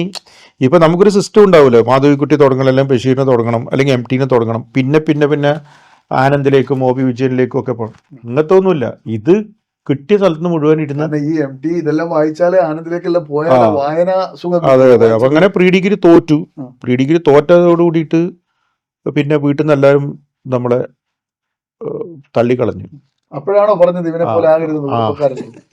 എന്റെ തുടക്കത്തിൽ ഞാനതാ പറഞ്ഞു. അതെ, അതുപോലെയാണ്. അപ്പൊ പറഞ്ഞു ഇവനെ പോലെ മാത്രമല്ല, മറ്റേ രാത്രിയാകുമ്പോ പിന്നെ നാടകം കളിക്കാൻ പോലെ അങ്ങനെ കുറെ അരാജകവാദിയായി. അതെച്ചാ വീട്ടിൽ താമസിക്കാൻ ഇതാക്കി. അപ്പം രാവിലെ നോക്കുമ്പോൾ ഞാൻ ഈ തലയാണ എടുത്തിട്ട് പുതപ്പിച്ചിട്ട് രാത്രി സ്ഥലം വിടും. അതായത് വീട്ടിന്റെ പുറത്തേത്തൊരു മുറിയാണ് എനിക്ക് തന്നിരിക്കുന്നത്. ഇത് ചെയ്തിട്ട് ഞാൻ പോയിട്ട് പിന്നെ നാടകം കളിച്ചിട്ട് പിന്നെ രാത്രി അന്നൊക്കെ ഈ ഒരു 8 മണിയാകുമ്പോൾ എല്ലാവരും കിടന്നുറങ്ങൂല. അപ്പൊ ഇവര് 8 മണിയൊക്കെ കിടക്കുമ്പോൾ ഞാൻ 8 മണി. അപ്പൊ അന്ന് ഈ നാടകം തുടങ്ങുന്നതല്ല, റിഹേഴ്സലൊക്കെ തുടങ്ങുന്നത് ഈ 7 മണി 8 മണിയൊക്കെ ആവും റിഹേഴ്സൽ തുടങ്ങാൻ വേണ്ടി. വൈകുന്നേരം ഈ മറ്റേ ആളെല്ലാം വരണ്ടേ, എൻ്റെ ശ്രീധരേട്ടനൊക്കെയാണ് മറ്റേ. അപ്പൊ അവിടെ പോയി നാടകം കളിച്ച് രാത്രി 12 മണിയൊക്കെ ആവുമ്പോൾ റെയിൽവേ ട്രാക്കിലൂടെ നടന്നു വന്ന് പിന്നെ അന്ന് കള്ളും കുടിക്കും മറ്റേ റോട്ടിൽ. ഞാൻ തുറന്നു പറഞ്ഞാലും എനിക്ക് പ്രശ്നമൊന്നുമില്ല, എൻ്റെ ലൈഫ് അങ്ങനെ പോയതാണ്. അതിൽ നിന്നൊക്കെ എന്നാലോ ഈ അച്ഛനെയൊക്കെ ഭയങ്കരമായി പേടിയുണ്ട്. പിന്നെ എനിക്ക് തോന്നുന്നു എനിക്ക് ഇവരോടൊക്കെ എൻ്റെ ഉള്ളിൽ കിടക്കുന്ന ഒരു വല്ലാത്ത ഒരു റിവഞ്ച് കിടക്കുന്നുണ്ട്. എൻ്റെ കുട്ടിക്കാലം ഇവർ ഇങ്ങനെ ഭീതിതമാക്കിയതിൻ്റെ ഭാഗമായിട്ട് ഉള്ളിലെവിടെയോ എനിക്ക് ഭയങ്കര റിവഞ്ച് കിടക്കുന്നുണ്ട്. കാരണം ഇവന്മാരെ ഞാൻ പറഞ്ഞാൽ കേൾക്കൂലെന്ന് ഇവന്മാർ പറഞ്ഞാൽ ഇനി ഞാൻ കേൾക്കാൻ പോകുന്നില്ല, എനിക്ക് എൻ്റെതായ രീതിയിൽ മാത്രമേ നടക്കൂ എന്ന് പറയുന്നത്. അങ്ങനെയൊക്കെ എന്തോ റിവഞ്ചൊക്കെ ആയിരിക്കും അതിൻ്റെ മനഃശാസ്ത്രപരമായിട്ട് പോകുന്നത്. അങ്ങനെ ഇതിനെ ഞാൻ എപ്പോഴും ബ്രേക്ക് ചെയ്തുകൊണ്ടിരിക്കും. ഇവർ പറഞ്ഞ ഒന്നും കറിഞ്ഞ കേൾക്കൂല. ഇവർക്ക് തലവേദനയാണെന്ന് വെച്ച് കഴിഞ്ഞാൽ ഇവന്മാർക്കൊക്കെ തലവേദനയാണ്. കുട്ടികൾ അനുസരിക്കേണ്ടവരാണ് എന്ന നിലക്ക് ഒരിക്കലും ഞാൻ അനുസരിച്ചിട്ടില്ല. അപ്പൊ അങ്ങനെ ഒരു അനുസരണക്കേടുള്ള അതായി. പിന്നെ വരും, രാത്രി വന്ന് കിടക്കും. പിന്നെ അവസാനം എൻ്റെ മേശയിൽ നിന്ന് എൻ്റെ ആൻസർ പേപ്പറൊക്കെ എടുത്ത് നോക്കിയപ്പോൾ അവർക്ക് മനസ്സിലായി ഇവൻ ജീവിതത്തിൽ രക്ഷപ്പെടാം. സന്തോഷം, ഒരു ചോദ്യം. ആദ്യത്തെ പുസ്തകം ഏതാണ്? ഒരു പുസ്തക രൂപത്തിൽ ഈ സാധനം നിങ്ങൾ ഈ എഴുത്തെല്ലാം റെഡിയാണ്, നിങ്ങൾ വലിയ എഴുത്തുകാരനാണ് നിങ്ങൾക്ക് തോന്നിയിട്ടുണ്ടെന്നുള്ളത് ശരി തന്നെ. ഇത് നാട്ടുകാർക്കും കൂടി തോന്നണമല്ലോ. ഒരു എഴുത്തുകാരൻ എന്ന് പറഞ്ഞാൽ ഞാൻ ആണ്ടി അടിക്കാരനാണെന്ന് ആണ്ടി പറഞ്ഞിട്ട് കാര്യമില്ല, അടി കണ്ടവും പറയണമല്ലോ. അങ്ങനെ ആണ്ടി ഒരു അടിക്കാരനാണെന്ന് തോന്നി ആദ്യ പുസ്തകം ഇറങ്ങുന്ന എപ്പോഴാണ്? ആദ്യ പുസ്തകം ഇറങ്ങുന്നത് രൂപപ്പെടുന്നത് നിങ്ങൾക്ക് ഇങ്ങനെ ഒരു പുസ്തകം ഇറക്കാന്നുള്ള ഐഡിയ ഒന്നും നിങ്ങൾക്ക് ഉണ്ടാവില്ല. നിങ്ങൾ ഇങ്ങനെ എഴുതുന്നു, നിങ്ങൾ കുറെ ബുക്കിൽ എഴുതുന്നു, കഥ എഴുതുന്നു, നോവൽ എഴുതുന്നു, എല്ലാം എഴുതുന്നു, കവിത എഴുതുന്നു, എൻ്റെ അടുക്ക് കവിത എഴുതി. അപ്പൊ എല്ലാവരും എത്തും, നാടകവും കളിച്ചു, ഇതെല്ലാം ചെയ്ത് നിങ്ങൾ പോകുന്നുണ്ട്. പക്ഷെ ഇത് പുസ്തകം ഇറങ്ങണമെങ്കിൽ ചെറിയ പണിയല്ല. പ്രത്യേകിച്ച് കാസർഗോഡ് ജില്ലയുടെ അങ്ങേയറ്റത്തുള്ള സന്തോഷം, ഈ ഭാർഗവി നിലയത്തിൽ താമസിക്കുന്ന സന്തോഷം അല്ലെ, ഭാർഗവി നില എന്ന് പറയാം, ബ്രഹ്മരക്ഷസും മറ്റും എല്ലാം ഉണ്ടല്ലോ, പ്രേതങ്ങളൊക്കെ ഉണ്ടല്ലോ. അപ്പൊ എങ്ങനെയാണ് ഈ പുസ്തകം രൂപപ്പെടുന്നത്? അല്ല, ഞാൻ ആ സമയത്ത് തന്നെ പിന്നെ എഴുതാൻ തുടങ്ങി. എൻ്റെ 18 ഞാൻ ഡിഗ്രി ഫസ്റ്റ് ഇയർ പഠിക്കുന്ന സമയത്ത് തന്നെ എൻ്റെ മറ്റേ ഈ ഇത് വന്നു, എൻ്റെ ആദ്യത്തെ കഥ വന്നു. അത് ഞാൻ ആദ്യത്തെ കഥ എവിടെ എങ്ങനെ വന്നു? അത് ഒരു കഥയാണ്. അത് ഞാൻ ഈ പ്രീ ഡിഗ്രി തോറ്റതിന് വേറൊരു കാര്യമുണ്ട്. ഞാൻ പ്രീ ഡിഗ്രിയിൽ ഞാൻ പോയിട്ട് മറ്റേ NCCയിൽ ചേർന്നു. അപ്പോൾ ഈ സെക്കൻഡ് ഗ്രൂപ്പ് നിന്ന് എടുത്ത ആൾക്കാരൊന്നും NCCയിലൊന്നും അധികം ചേരാറില്ല. ഫസ്റ്റ് ഇയർ ചേരും, സെക്കൻഡ് ഇയർ ആകുമ്പോൾ അവർക്ക് ബുദ്ധിയും ബോധം ഉദിക്കും. കാരണം ഈ പ്രാക്ടിക്കലും അതും ഇതുണ്ട്. പിന്നെ ഇതിൽ കസരത്തും വേണം ഈ ക്യാമ്പിന്. ഞാൻ ഈ പറയുന്ന പോലെ NCC ഫുൾ NCC ഒരു പരിപാടി തുടങ്ങി കഴിഞ്ഞാൽ പിന്നെ എനിക്ക് അങ്ങനത്തെ ഒരു സ്വഭാവമുണ്ട്. പിന്നെ ഞാൻ അതായിരിക്കും. അങ്ങനെ അത് കഴിഞ്ഞിട്ട് അപ്പോൾ എന്നോട് പറഞ്ഞു ഇങ്ങനെ മറ്റേ സിൽച്ചറിൽ, അതായത് ഞാൻ 2-3 ക്യാമ്പുകൾ അറ്റൻഡ് ചെയ്തു. അപ്പോൾ നാരായണ മാഷൊക്കെ എന്നെ ഭയങ്കര ഇഷ്ടമായിരുന്നു, നെഹ്റു കോളേജിലെ മറ്റേ NCCൻ്റെ മാഷ. അപ്പോൾ എന്നോട് സിൽച്ചറിൽ മറ്റേ മിസോറാമിൽ ക്യാമ്പുണ്ട്, ജംഗിൾ ട്രെയിനിങ് ആണ്. അപ്പോൾ അന്ന് ഉൾഫയിലുള്ള സമയമാണ്. ഉൾഫ സാധനങ്ങളൊക്കെ ഇങ്ങനെ ഇതൊക്കെ കഴിഞ്ഞിട്ട് ഇങ്ങനെ നിൽക്കുന്നേ ഉള്ളൂ. അപ്പോൾ ഉൾഫയിൽ പോകണം. അപ്പോൾ പോകുമ്പോൾ പറഞ്ഞാൽ അമ്മ ഒപ്പിട്ട് തരണം, അമ്മ അച്ഛനാരെങ്കിലും ഒപ്പിട്ട് തരണം. അപ്പോൾ ഇത് ഇംഗ്ലീഷിലല്ല മൊത്തം. അപ്പോൾ അമ്മക്ക് എങ്ങനെ ഇംഗ്ലീഷൊന്നും അറിയില്ലല്ലോ. അപ്പോൾ ഞാനിത് കൊണ്ടുവന്നിട്ട് കാണിച്ചു തരുമ്പോൾ അമ്മ നീ എവിടെ പോകുന്നു? ഞാൻ പറഞ്ഞു അമ്മേ നമ്മൾ മിസോറാമിലേക്ക് പോയി. അത് എവിടെ? അവന് മിസോറാം കുറച്ച് നമ്മളെവിടെയാണ്. ഞാൻ പറഞ്ഞു കുറേ ആൾക്കാരുണ്ട്. അമ്മ എന്താ പേടിച്ചത്? അതൊന്നുമില്ല, നീ ഒന്ന് വേറെ ഇതൊന്നുമല്ല, ഒന്നുമില്ല, വെറുതെ ഒരു ഒപ്പിട്ടെന്നാൽ മതി. അപ്പം ഇതിൽ എഴുതിയിരിക്കുന്ന സാധനം എന്ന് വെച്ചാൽ അവിടുന്ന് വരുന്ന എല്ലാ അപകടങ്ങളും മറ്റതും കാരണങ്ങളും എല്ലാം ഇതാക്കിയിട്ട് സ്വന്തം റിസ്കിൽ പോകണമെന്നാണ് ഇതായിരുന്നത്.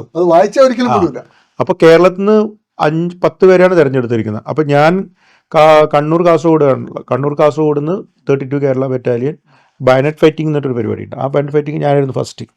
അപ്പം ഞാൻ അതിൽ അല്ല ഇവിടുന്ന് എനിക്ക് ഫസ്റ്റ്, അതുകൊണ്ട് എനിക്ക് സെലക്ഷൻ കിട്ടിയിട്ട് ആണ് ഞാൻ കേരളത്തിൽ നിന്നുള്ള 15 കുട്ടികൾക്കിടയിൽ ഓരോ ജില്ലയിൽ നിന്ന് ഓരോന്ന് തോന്നുന്നു. അപ്പോൾ അങ്ങനെ ഞാൻ ഇവിടുന്ന് പോകുന്നു. അങ്ങനെ പോയിട്ട് മൊത്തം ഇന്ത്യയിൽ നിന്ന് 200 കുട്ടികളേ ഉള്ളൂ. അപ്പോൾ ഞാൻ എന്നിട്ട് പിന്നെ പോയി പിന്നെ ഇത് എവിടെ എത്തി. പിന്നെ അപ്പോൾ അങ്ങനെയാണ് ഞാൻ പിന്നെ മദ്രാസ് കാണുന്നു, കൽക്കത്ത കാണുന്നു, സിൽച്ചർ കാണുന്നു, ആസാമിൽ മിസോറാം കാണുന്നു, സിൽച്ചർ പോകുന്നു. അവിടുന്ന് പോയി കാട്ടിലേക്കാണ് പോകുന്നത്. പിന്നെ ഒരു ലൈഫിന് ഭയങ്കര സംഭവമാണ്. കാരണം നമ്മളന്ന് ഈ ബർമ്മ കാട്ടിനകത്തേക്ക് പോയി. അവിടെ നമുക്കൊന്നും പോകാൻ പറ്റില്ലല്ലോ. പട്ടാളക്കാരൊക്കെ അവരുടെയൊക്കെ ജീവിതം കണ്ടിട്ടാൽ മതി. അതായത് ടെൻ്റ് അടിച്ചിട്ട് അവർ കൊടും കാട്ടിനകത്താണ് കിടക്കുന്നത്, വലിയ മരത്തിൻ്റെ മുകളിൽ. ഇങ്ങനെയുള്ള വല്ലാത്തൊരു അനുഭവമായിരുന്നു. പിന്നെ കാട്ടിൽ കിടന്നത് രാവിലെ എഴുന്നേറ്റ് പോവും ഇതെല്ലാം ഇട്ടിട്ട്, എന്നിട്ട് രാത്രി ഏതോ സ്ഥലത്തെത്തും, എന്നിട്ട് അവിടുന്ന് പുല്ല് കട്ട് ചെയ്തിട്ട് ഇടും, എന്നിട്ട് അതിൻ്റെ മുകളിൽ ഈ ഫുള്ള് ഇട്ടിട്ടാണ് കിടക്കുന്നത്. പാമ്പ് കളിക്കുക, ചാവാം, എന്തും ചെയ്യാം. പിന്നെ ഈ ഉൾഫ കടമ്പോൾ പട്ടാളക്കാർ നമ്മുടെ മുമ്പിലെ കൂടി പോകും. എന്നിട്ട് അതിൽ ഈ കെണികളൊക്കെ ഉണ്ട്. നമ്മൾ ഏതെങ്കിലും ഒരു സ്ഥലത്ത് ചെറിയൊന്ന് തൊട്ട് കഴിഞ്ഞാൽ വലിയൊരു സാധനം വന്നിട്ട് സിനിമ കാണുന്ന പോലെ തന്നെ എന്നിട്ട് ഇതിന്റെ ഇതൊക്കെ ഉണ്ട്, ഇതെങ്ങനെ ഇതിൽ നിന്ന് രക്ഷപ്പെടാം, ഇതിന്റെ അങ്ങനെയുള്ള സാധനങ്ങള്. അത് ഇപ്പോ അങ്ങനെയുള്ള ഒരു വല്ലാത്ത പക്ഷെ ഭയങ്കര എക്സ്പീരിയൻസ് ആയിരുന്നു. അയ്യോ ഭയങ്കര എക്സ്പീരിയൻസ് പറഞ്ഞാൽ ഭയങ്കര എക്സ്പീരിയൻസ്. മേത്തൊക്കെ ചൊറി പിടിച്ചു. ആ എക്സ്പീരിയൻസിന് ആസ്പദം അതാണ് ഞാൻ പറഞ്ഞു വരുന്നത്. ആ എക്സ്പീരിയൻസിന് ആസ്പദമായിട്ടുള്ള കഥയാണ് എൻ്റെ ഒരു പിടി ഗോതമ്പ് എന്നൊരു കഥ. അതിൽ ഞാൻ ധർണീന്ദർ സിംഗ് മഹാക്കൂർ എന്ന് പറയുന്ന ഒരു പയ്യനുണ്ട്.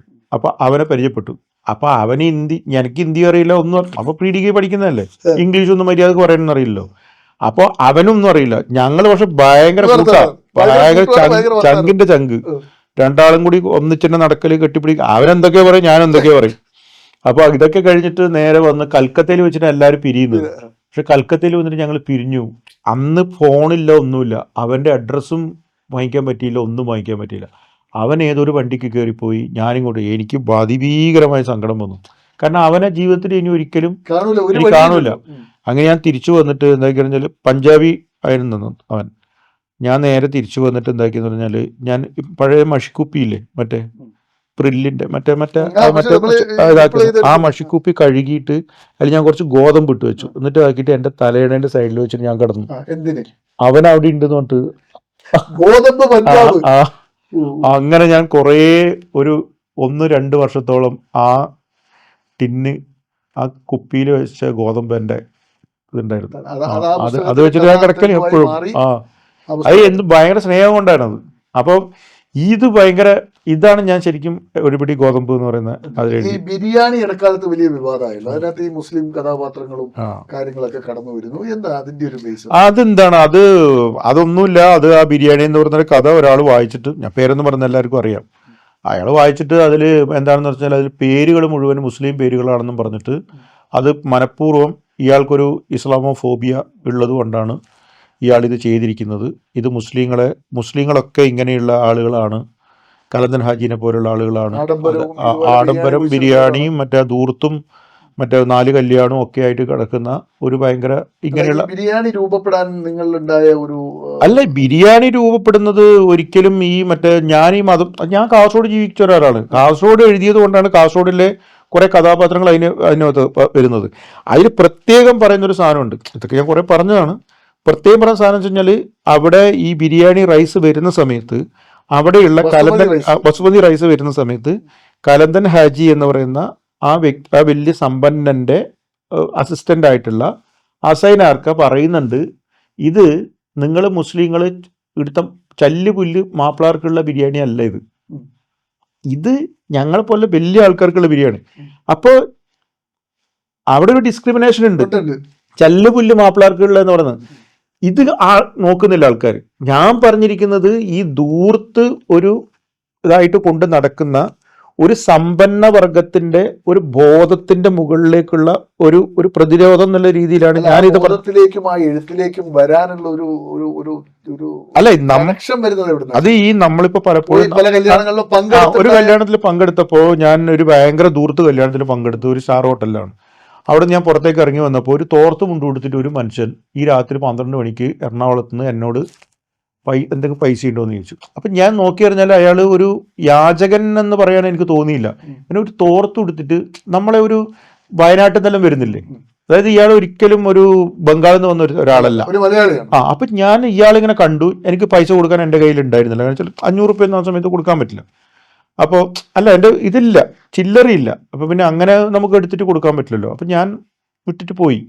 ഇങ്ങനെ കുറേ ആൾക്കാരെ നമ്മൾ കണ്ടിട്ടുണ്ട്, കുറേ ആൾക്ക് കൊടുത്തിട്ടുണ്ട്, കൊടുക്കാണ്ടിരുന്നിട്ടുണ്ട്, എല്ലാം ഉണ്ട്. പക്ഷെ ആ ഒരു ദൃശ്യം ഒരുപാട് ദിവസം എന്നെ ഹോണ്ട് ചെയ്യുകയും അങ്ങനെ വന്നപ്പോഴാണ് ഞാൻ ഈ പറയുന്ന പോലെ ഈ കുറേ പുസ്തകങ്ങളൊക്കെ വായിച്ച് അപ്പോൾ നോക്കുമ്പോൾ നോർത്ത് ഇന്ത്യയിലെ ജീവിതത്തെക്കുറിച്ചിട്ടൊക്കെ ഞാൻ മനസ്സിലാക്കുന്നത്. കാരണം ഒരു സായിറാമിൻ്റെ പുസ്തകങ്ങളൊക്കെ വായിക്കുന്ന സമയത്ത്, സായിനാഥിൻ്റെ പുസ്തകങ്ങൾ വായിക്കുന്ന സമയത്ത് നമ്മൾ മനസ്സിലാക്കുന്നത്, അത് കടം വീട്ടാൻ വേണ്ടി കെട്ടിയ വീട്, കടം എടുത്തിട്ട് കെട്ടിയ വീട്, അതിൻ്റെ കടം വീട്ടാൻ വേണ്ടിയിട്ട് ആ വീടിൻ്റെ കഴുക്കോല് പൊളിച്ചിട്ട്, ആ വീട് പൊളിച്ചിട്ട് അതിൻ്റെ കഴുക്കോല് വിറ്റിട്ട് കടം തീർക്കുന്ന അവസ്ഥ. വീട്ടിൽ നിന്ന് പുറത്തിറങ്ങാൻ ആൾക്കാർ വീട്ടിൽ നിന്ന് വെള്ളം ചോദിച്ചപ്പോൾ പുറത്തേക്ക് വരുന്നില്ല സ്ത്രീകൾ. നോക്കുമ്പോൾ അവർക്ക് ഡ്രസ്സില്ല. ആ, അങ്ങനെയുള്ള ഒരുപാട് സാധനങ്ങൾ വായിച്ചപ്പോഴാണ് ഞാൻ അതിന്റെ ഒരു പശ്ചാത്തലമൊക്കെ വെച്ചിട്ടാണ് ഞാൻ യഥാർത്ഥത്തിൽ ഈ ബിരിയാണി. ജാതി അധിക്ഷേപം എന്ന് പറയുന്നത് അതൊക്കെ തീർന്നു. അതൊക്കെ അതെ. ഞാൻ ജാതി അധിക്ഷേപം ചെയ്തിട്ടൊന്നുമില്ല. ഞാനെല്ലാം ഏറ്റവും അടിസ്ഥാന വർഗത്തിന് വേണ്ടിയിട്ട് എഴുതിക്കൊണ്ടിരിക്കുന്ന ഒരു മനുഷ്യനാണ് ഞാൻ. അത് എൻ്റെ കഥകൾ വായിച്ചു കഴിഞ്ഞാൽ നിങ്ങൾക്ക് അറിയാം. ഞാൻ ഏറ്റവും പാവപ്പെട്ട ആൾക്കാർക്ക് വേണ്ടിയിട്ടും അവരുടെ പ്രശ്നങ്ങളും ഒക്കെ ചെയ്യുന്ന ഒരാളാണ്. എനിക്ക് യാതൊരു തരത്തിലുള്ള ജാതി അധിക്ഷേപം എനിക്കില്ല. അങ്ങനത്തെ ഒരു സാധനം അത് എന്നാന്ന് പറഞ്ഞാൽ ഒന്നുമല്ല. ഞാൻ ഒരു സംഭവം വരുമ്പോൾ എൻ്റെ പന്തിഭോജനം എന്ന് പറഞ്ഞൊരു കഥയുണ്ട്. ആ കഥയുമായിട്ട് ബന്ധപ്പെട്ടുകൊണ്ട് ഞാൻ ഒരു സ്ഥലത്ത് സംസാരിക്കുമ്പോൾ ഞാൻ പറഞ്ഞു, ഈ പണ്ടാണെങ്കിൽ ജാതി, ഉയർന്ന ജാതി കീഴ്ജാതി എന്ന് പറഞ്ഞ 2 സംഭവമാണ്. പക്ഷെ ഇതിനകത്ത് നമ്മളിപ്പോൾ കീഴ്ജാതിക്കകത്ത് നല്ല സാമ്പത്തികമായ സ്വാശ്രയത്വവും അതുപോലെ തന്നെ അധികാരവും പണവും വരുമ്പോൾ ഇത്തരത്തിലുള്ള ജാതികളിൽ ഒരു വിഭാഗം ആൾക്കാർ ആ ജാതിയുടെ കൂടെ നിൽക്കാതെ അതിൽ നിന്ന് പിന്മാറിക്കൊണ്ട് സവർണന്മാരുമായിട്ട് ഒത്തുചേരാൻ ശ്രമിച്ചുകൊണ്ടിരിക്കുന്നു. അതെ, അതാണ് ഈ ജാതിക്കകത്ത് വരുന്ന ഏറ്റവും വലിയ പ്രശ്നം. ഇപ്പൊ ഈ കീഴ്ജാതികൾക്കറിയില്ല, കീഴ്ജാതി അങ്ങനെ പറഞ്ഞുകൂടാ, അതായത് ഈ പാർശ്വവൽക്കരിക്കപ്പെട്ട ജാതികൾക്ക് കീഴ്ജാതി എന്ന് പറഞ്ഞ ഇപ്പൊ വലിയ പ്രശ്നമാണ്. അതിപ്പോ അയ്യോ അത് എല്ലാം ഹിസ്റ്റോറിക് മറ്റേ പൊളിറ്റിക്കൽ ഇതെന്നെല്ലാം വരും. അപ്പോൾ അപ്പോൾ ഈ ഒരു സാധനം ഉണ്ട്. അപ്പൊ ഈ ഒരു സംഭവം വരുമ്പോ അപ്പൊ ഈ ഒരു സാധനത്തിനെ കുറിച്ചാണ് ഞാൻ പറഞ്ഞത്. അപ്പൊ പക്ഷെ അംബേദ്കർ അങ്ങനെയല്ല ചെയ്തത്. അംബേദ്കർ അദ്ദേഹത്തിന്റെ വളർച്ചക്കൊപ്പം തന്നെ ആ ജാതിയെ തൻ്റെ കൂടെ തന്നെ കൂട്ടിക്കൊണ്ട് ഒരിക്കലും ഹിന്ദുമതത്തിൽ നിന്ന് കഴിഞ്ഞാൽ ഒരു രക്ഷയില്ല ഈ എൻ്റെ ജാതിക്ക് എന്ന് പറഞ്ഞുകൊണ്ടാണ് അദ്ദേഹം ബുദ്ധമതത്തിലേക്ക് ഈ ജാതിയെ കൂട്ടിക്കൊണ്ടുപോയത്, അല്ലേ? അപ്പോൾ ഇങ്ങനെ ഒരു ഡോക്ടർ ഒരു സ്ഥലത്ത് ഉണ്ടായിക്കഴിഞ്ഞാൽ ആ ഡോക്ടർ ആ സ്ഥലം വിട്ടു പോയല്ല വേണ്ടത്. നിങ്ങൾ ഒരുപാട് ചരിത്രം എടുത്ത് നോക്കുക, എത്ര ഡോക്ടർമാരുണ്ടായിട്ടുണ്ട്. അവരൊക്കെ എന്താണ് അവരുടെ അകത്തുള്ള ഈ പറയുന്ന പോലെ ആ മണ്ണിൽ അവരുടെ ജാതിക്ക് വേണ്ടിയിട്ട് ഒറ്റപ്പെട്ടു പോകുന്ന തൻ്റെ വംശത്തിന് വേണ്ടിയിട്ട് എന്തൊക്കെ ചെയ്തു നിങ്ങൾ എടുത്തു നോക്ക്. അപ്പൊ ഇത് ചെയ്യണം. അവിടെ അവർ ചെയ്തിട്ട് അവരെ അപ്ലിഫ്റ്റ് ചെയ്ത് കൊണ്ടുവരണം. അതാണ് ചെയ്യേണ്ടത്. ഈ ഒരു സാധനം പറഞ്ഞപ്പോൾ ഞാൻ ഒരു ഉദാഹരണം പറഞ്ഞുപോയി. ആ ഉദാഹരണമാണ് അതിപ്പോ ഞാൻ എന്താണ് ഇല്ല, ഇനി ഞങ്ങള് സുഹൃത്തുക്കളായി, ഞങ്ങൾ പണ്ടേ സുഹൃത്തുക്കളാണ്. അത് അവൻ തെറ്റിദ്ധരിച്ചു. അത് തെറ്റിദ്ധരിച്ചതിന്റെ മുകളിൽ ആ കേസും സാധനങ്ങളൊന്നും അങ്ങനെ മറ്റേ ഒരു മറ്റേ ഇതൊന്നും ഒരു ഡിഫോമേഷൻ കേസിൽ പോലും നിൽക്കില്ല. അത് ദളിത് ആട്രോസിറ്റീസ് അല്ല. പിന്നെ അവർക്ക് ഒരുപാട് പ്രിവിലേജസ് ഉള്ളത് കൊണ്ട് ഫസ്റ്റ് അറസ്റ്റ് വരണം, അങ്ങനെ അറസ്റ്റ് വരണം ഒക്കെ. അറസ്റ്റ് ചെയ്തു. അറസ്റ്റ് ചെയ്തുകൊണ്ട് റിമാൻഡ് ആയിട്ടില്ല, മുൻകൂർ ജാമ്യം എടുത്തു. ഒരു ചോദ്യം, ഈ ഇപ്പൊ 35 വർഷത്തെ എഴുത്ത് താങ്കളെ വേറൊരു തലത്തിലേക്ക്, താങ്കൾ തുടങ്ങുന്ന സന്തോഷമല്ല ഇപ്പൊ എന്റെ മുന്നിലിരിക്കുന്ന സന്തോഷം. ഈ മതം, ജാതി ഇപ്പൊ ഏറ്റവും ശക്തമായിട്ട് നമ്മുടെ സമൂഹത്തിൽ ആഴത്തിൽ വേര് പിടിച്ചുകൊണ്ടിരിക്കുന്ന സാധനമാണ് മതവും ജാതിയും ജാതി ചിന്തകളും. നിങ്ങളെപ്പോലുള്ള ആളുകളെ കുറെ എഴുതി, എന്താണ് അൾട്ടിമേറ്റ് റിസൾട്ട്, എങ്ങനെ വീക്ഷിക്കുന്നു അതിനെ? ഈ ജാതിയും മതവും ഇതിപ്പോ നമ്മള് എഴുത്ത് എന്ന് പറയുമ്പോൾ എഴുത്ത് ഒരു വഴികാട്ടി മാത്രമാണ്. എഴുത്ത് ഒരിക്കലും എന്തല്ല, ഒരു സൊല്യൂഷൻ അല്ല. ഒരു സൊല്യൂഷൻ അല്ല എഴുത്ത്. എഴുത്ത് ഒരു മാർഗം നിങ്ങൾക്ക് കാണിച്ചു തരുന്നു എന്ന് മാത്രമേ ഉള്ളൂ. ഒരിക്കലും എഴുത്ത് ഒന്നിൻ്റെയും ലക്ഷ്യമോ സൊല്യൂഷനോ അല്ല. അങ്ങനെയാണെങ്കിൽ മഹാഭാരതം വന്നതിന് ശേഷം ഇവിടെ യുദ്ധം ഉണ്ടാകാൻ പാടില്ല, അല്ലെ? യേശു ക്രിസ്തു ഉണ്ടായതിനു ശേഷം ഇതുണ്ടാകാൻ വേണ്ടി പാടില്ല. പ്രവാചകന്മാരുള്ള ശേഷം ഇവിടെ ദാരിദ്ര്യം ഉണ്ടാകാൻ വേണ്ടി പാടില്ല. ഒരു ഖലീഫമാര് ഇഷ്ടം പോലെ ഉണ്ടായി, അങ്ങനെയാണ് ദാരിദ്ര്യം ഉണ്ടാകാൻ പാടില്ല? ഇല്ല. അപ്പോൾ ഇങ്ങനെയൊന്നും ഉണ്ടാവാൻ വേണ്ടി പാടില്ല എന്ന് നിരന്തരമായിട്ട് ഈ നെഗറ്റീവ് സാധനങ്ങൾ വരുമ്പോൾ അതിന് പോസിറ്റിവിറ്റി കൊടുത്തിട്ട് അതിനെ എപ്പോഴും റെസിസ്റ്റ് ചെയ്യാനുള്ള ഒരു മാർഗം മാത്രമാണ് യഥാർത്ഥത്തിൽ എഴുത്ത് എന്ന് പറയുന്നത്. പഴയ കാലത്ത് എഴുത്തുകാർ ഭയങ്കര നട്ടലുള്ളവരാണെന്നാണ് പറഞ്ഞു കേട്ടിട്ടുള്ളത്. അവര് കൃത്യമായിട്ട് സമൂഹത്തിലെ ഏത് അനീതിക്കെതിരെയും അവർ പരസ്യമായി പ്രതികരിക്കും. അത് എഴുത്തിലൂടെയും പ്രത്യക്ഷമായും പരോക്ഷമായും എല്ലാം പ്രതികരിക്കും. പുതിയ കാലം നൽകുന്ന എഴുത്തുകാർ പക്ഷം പിടിക്കുന്നവരാണ് എന്ന്, പക്ഷം പിടിക്കുന്ന ആൾക്കാർ ഇഷ്ടം പോലെ ഉണ്ട്. പക്ഷം പിടിക്കുന്ന ആൾക്കാർ, ഞാൻ ചോദിക്കട്ടെ, ഇപ്പൊ നിങ്ങൾ പലസ്തീനിൽ നോക്കൂ, പലസ്തീനിൽ എത്ര എഴുത്തുകാർ മരിച്ചു? പലസ്തീനിൽ എത്ര എഴുത്തുകാർ മരിച്ചു? എല്ലാം കൂടി വീണ് തകരുന്ന സമയത്ത് ഈ മണ്ണിൽ നിന്ന് ഞാൻ വിട്ടു പോകില്ല എന്ന് പറഞ്ഞ് മരണത്തിന് കീഴടങ്ങിയ എഴുത്തുകാരുണ്ട്. ലിസ്റ്റ് എടുത്ത് നോക്ക്. അതുപോലെ എത്ര പത്രക്കാർ മരിച്ചു അവിടെ. അപ്പൊ അവിടെ നടക്കുന്ന പത്രപ്രവർത്തനമാണ് ഇവിടെ നടക്കുന്നത്. അതായത് നിങ്ങൾക്ക് കേരളം ഉൾപ്പെടെ നമുക്ക് എടുക്കാം. കേരളത്തിൽ ഇപ്പൊ മാതൃഭൂമിയുടെ ഇത് നടന്നല്ലോ കോഴിക്കോട്. അപ്പൊ ഞാൻ അതിനകത്ത് ഒരു സെഷനിൽ, അപ്പൊ സക്കറിയ പറയുന്നുണ്ട്, സക്കറിയ ഒരു സെഷനിൽ ഒരു കുട്ടി ചോദിക്കുന്നു ഒരു വിഷയത്തെ കുറിച്ച്, സക്കറിയ പറയുന്നുണ്ട് എനിക്ക് അതേക്കുറിച്ച് പറയാൻ ഭയമാണെന്ന് ഓപ്പൺ ആയിട്ട് പറയുന്നുണ്ട്. അപ്പൊ ആ കുട്ടി ചോദിക്കുന്നു, നിങ്ങൾ ഭയന്നാൽ ആരിത് പറയും എന്ന് ചോദിക്കുന്ന ഒരു ചോദ്യോത്തരത്തിന് ഞാൻ ദൃക്സാക്ഷിയാണ്. അപ്പം ഈ എഴുത്തുകാർ പോലും ഉൾവലിയുന്ന, രാഷ്ട്രീയ താല്പര്യങ്ങൾക്കനുസരിച്ച് മാത്രം പ്രതികരിക്കുന്ന ഒരു കാലമാണ് നമ്മൾ ഇന്ന് കടന്നു പോകുന്നതെന്ന് പറഞ്ഞാൽ നിങ്ങൾക്ക് എങ്ങനെയാണ്? അതിന് പൂർണ്ണമായിട്ടും എനിക്കത് അങ്ങനെ പറയാൻ പറ്റില്ല. അങ്ങനെ ഒരു വിഭാഗം ഉണ്ടാവാം.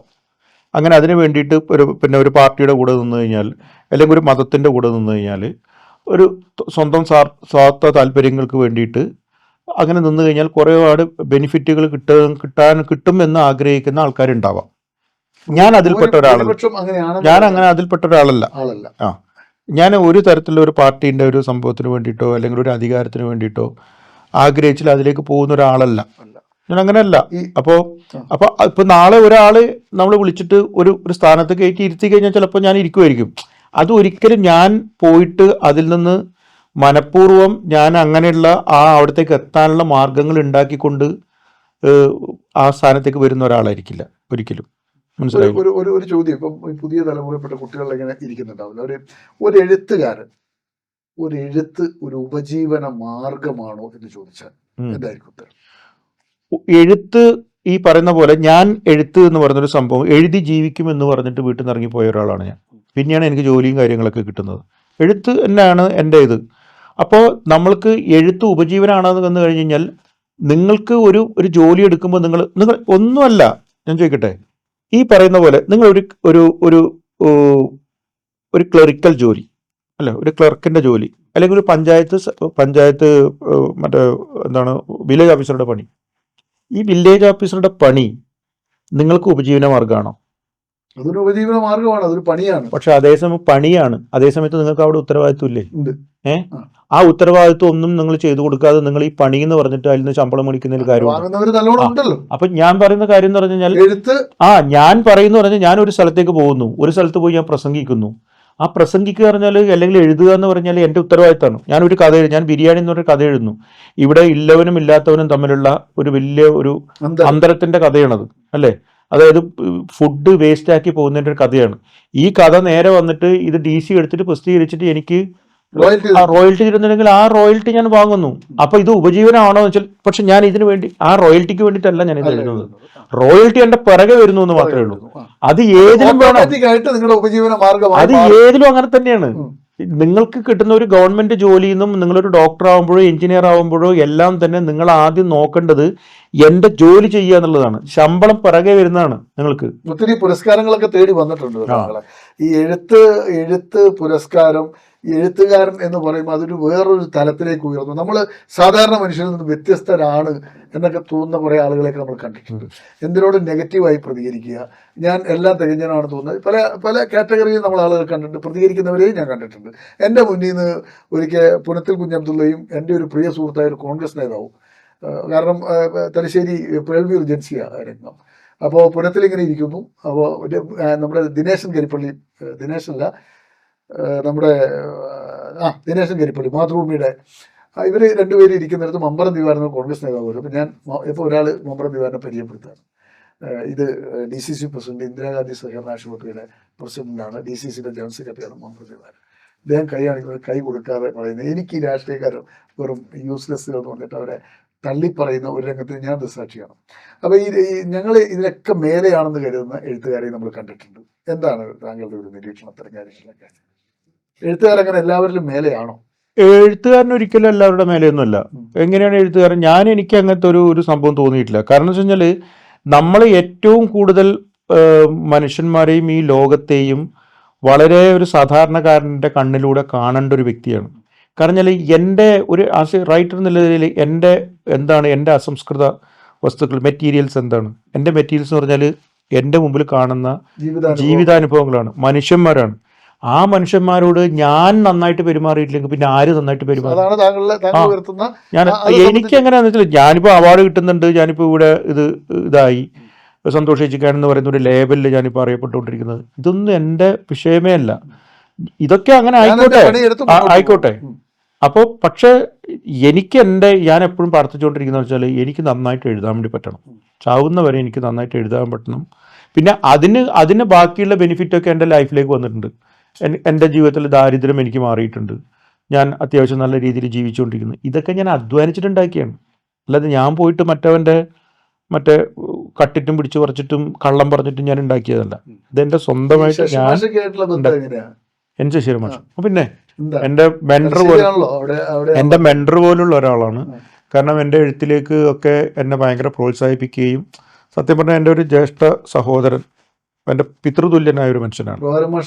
പ്രഭാരം മാഷൊക്കെ ആയിട്ട് എന്താ വെച്ചാൽ എൻ്റെ എഴുത്തിനെ രൂപപ്പെടുത്താനുള്ള ഒരു എഴുത്തിൻ്റെ മാതൃകയൊക്കെ ഞാൻ ആദ്യമായിട്ട് കണ്ടെത്തിയത് പ്രഭാരം മാഷിൽ നിന്നും സക്കറയെന്നും ബഷീറിന്നൊക്കെയാണ്.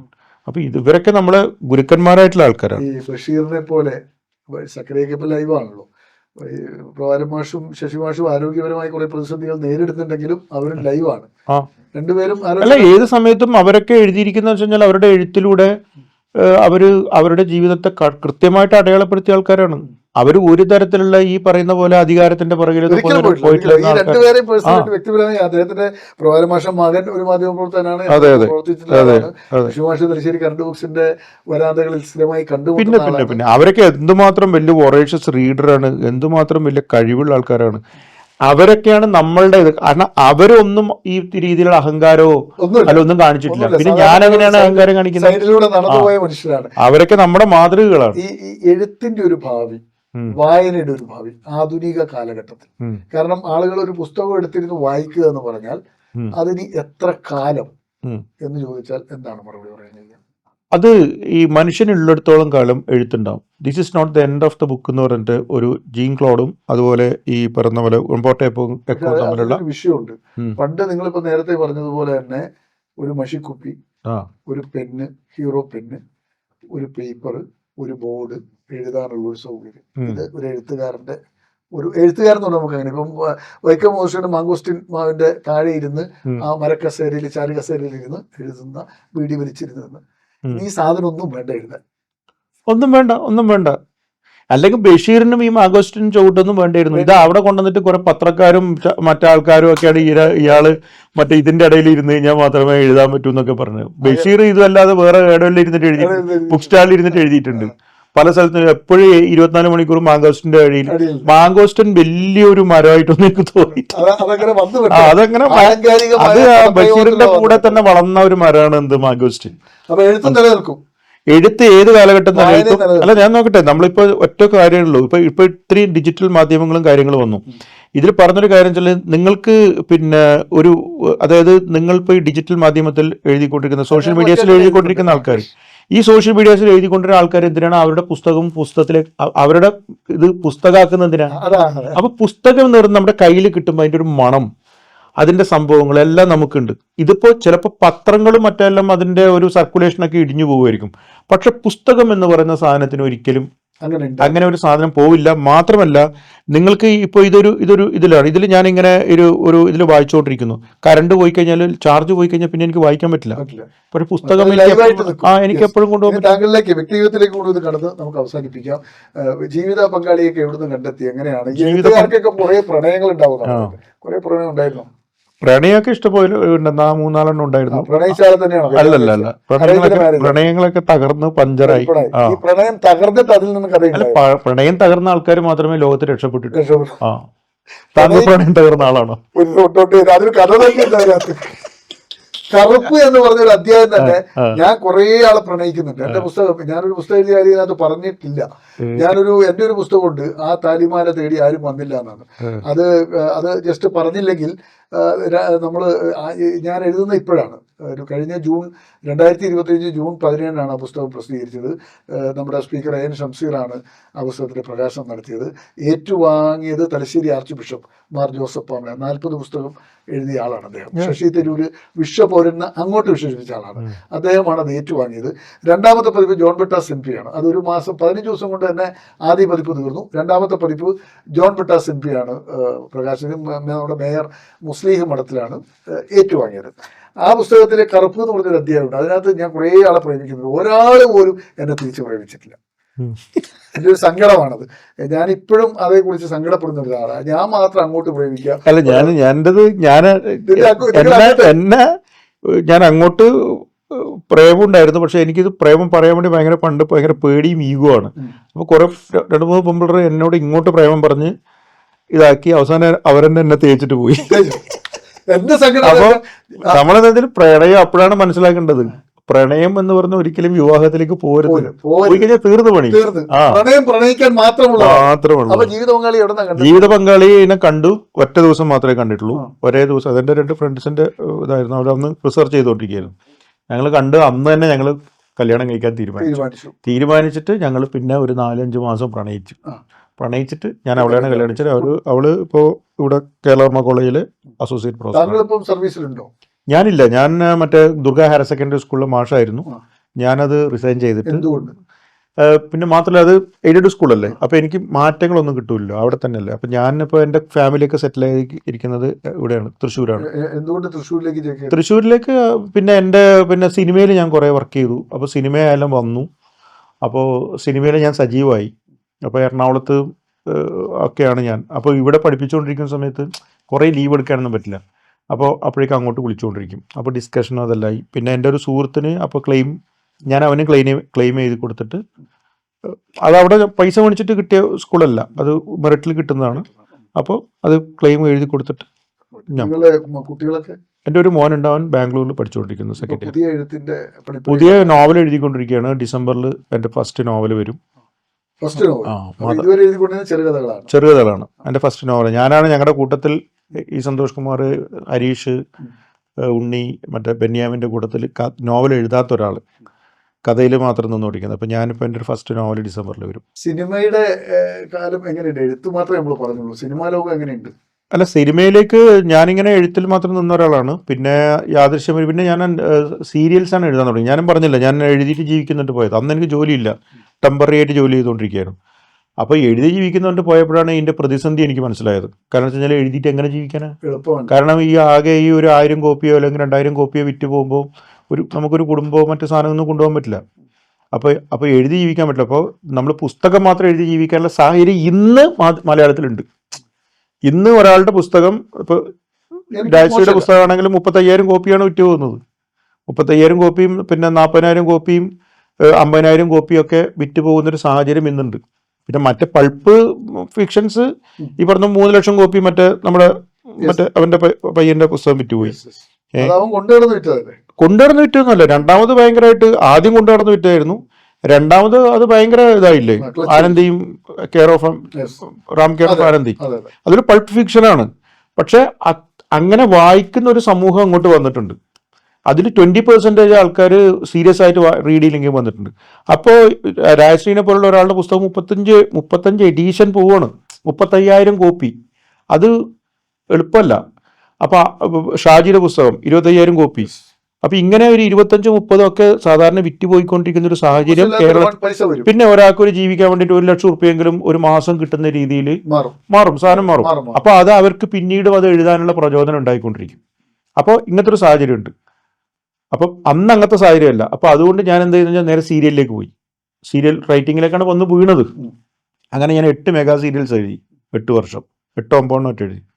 ഒരു 4-5 സൂപ്പർ ഹിറ്റ് ആയിരുന്നു. അപ്പൊ അന്ന് അതിൽ നിന്ന് നല്ല കാശ് കിട്ടും. അങ്ങനെ പിന്നെ അത് കഴിഞ്ഞിട്ട് പിന്നെ എനിക്കത് മടുത്ത്, വിഷ്വൽ ഒരു സാധ്യതയൊന്നുമില്ല ഇങ്ങനെ ഈ ഡയലോഗ് എഴുതൽ എനിക്ക് മടുത്ത് കഴിഞ്ഞപ്പോൾ ആണ് ഞാൻ പിന്നെ നിദ്ര എന്ന് പറഞ്ഞ പടത്തിലേക്ക് വരുന്നത്. മറ്റേ നമ്മുടെ ഭാരതം ചെയ്ത പടം തന്നെ റീമേക്ക് വേറൊരു രീതിയിൽ റീമേക്ക് ചെയ്തു. പിന്നെ ബാച്ചലർ പാർട്ടി ചെയ്തു അമൽ നീരജിൻ്റെ. പിന്നെ അത് കഴിഞ്ഞിട്ട് ആണ് ഞാൻ എൻ്റെ ജോലി, എനിക്ക് രണ്ടാമത് ജോലി കയറിയപ്പോൾ എനിക്ക് അവിടെ നിൽക്കാൻ പറ്റുന്നില്ല. എന്ന് വെച്ചാൽ വേറെ ദുർഗ സെക്കൻഡറി സ്കൂളിൽ കയറി. അത് കഴിഞ്ഞിട്ട് പിന്നെ ഞാൻ അപ്പോഴേക്കും എനിക്ക് റിസൈൻ ചെയ്തിട്ട് സമയത്തും വലിയ റിസ്ക് എടുത്തിട്ട് തന്നെ റിസ്ക് ചെയ്തത്. എല്ലാം എൻ്റെ ഭാര്യയും അപ്പോൾ പെർമനന്റ് ആയിരുന്നില്ല, പെർമനന്റ് ആവാൻ പോകുന്നതേ ഉള്ളൂ. പിന്നെ ഞാൻ അവിടെ നിന്ന് പുറത്തിറങ്ങി. ഞാൻ പറഞ്ഞത് എങ്ങോട്ട് പോകും ഇനി, വീട്ടുകാരൊക്കെ എല്ലാവരും തെറി പറയാൻ തുടങ്ങി. പിന്നെ നമ്മൾക്ക് പണ്ടേ ഒരു സ്വഭാവമുണ്ട്, ഒരു തീരുമാനം അത് എൻ്റെ തീരുമാനമാണ്, അതിൽ നടപ്പിലാക്കും. അതെല്ലാം ഞാൻ നോക്കാം. അത് അങ്ങനെ തന്നെ ഞാൻ പോയിട്ടുള്ളത്. പിന്നെ അതിൽ നിന്ന് മാറേണ്ട കാര്യമില്ല. ഒത്തിരി നന്ദി. പ്രേക്ഷകർക്കും സന്തോഷം. ആയിക്കോട്ടെ.